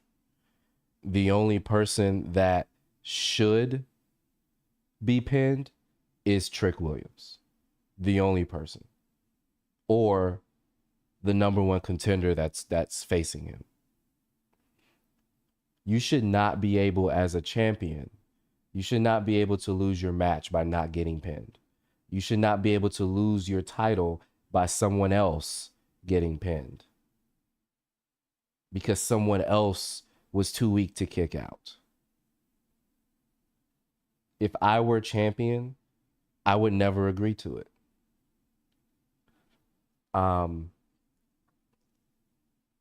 But again, that's a hot take that I'm probably on an island with that one on myself, but that's just how I feel about it. So overall, it's hard for me to say that this match was good, but at the end of the day, I think that there was a lot of talent that was showcased in this match, and I cannot deny that. There were a lot of great moments in this match. I cannot deny that. However, there is absolutely no way I can be happy with how this match turned out, because this is exactly what I was afraid would happen, and it did. So, overall, for NXT Heatwave overall, I would say that this was leaps and bounds better than Money in the Bank. And this is the second time that I felt like an NXT PLE was better than a main roster PLE. Because for those of y'all that have been with me, y'all know I felt that Stand and Deliver was better than night one of WrestleMania, which says a lot. But this Heatwave was definitely better than Money in the Bank. The matches were consistently fantastic, I would say. Other than the few things that I've already talked about. And I think overall, I'd have to give, if I were to rate this, you know, on a scale of 10, I guess, I would probably give this match like this PLE a solid 8 out of 10. And the reason why I give it an 8 is just because of those few things, primarily that fatal 4-way match just really puts a huge wrench in it for me.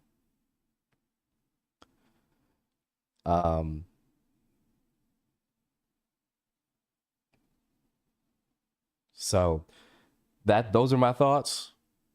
That's my review of NXT Heatwave. I'm gonna try to do these kind of reviews more often after the PLEs. I just had a random thought to do this time around, and so y'all let me know if y'all like this, if y'all want to see more of these types of things. But that's my review for this. So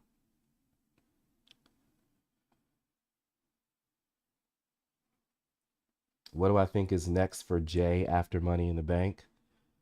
Man, the Rumble. I think that's what's next for him. Is Royal Rumble.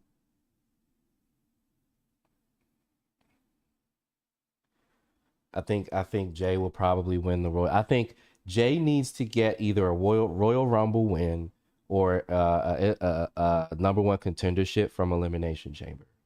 He needs that. Otherwise, I don't think he's going to get a solid shot at the title, simply because there's so much other stuff going on surrounding these titles that he's not a part of. So he needs to kind of force his way in through one of those opportunities. Otherwise, unfortunately, main event Jey Uso is going to fall into obscurity, and that we don't want.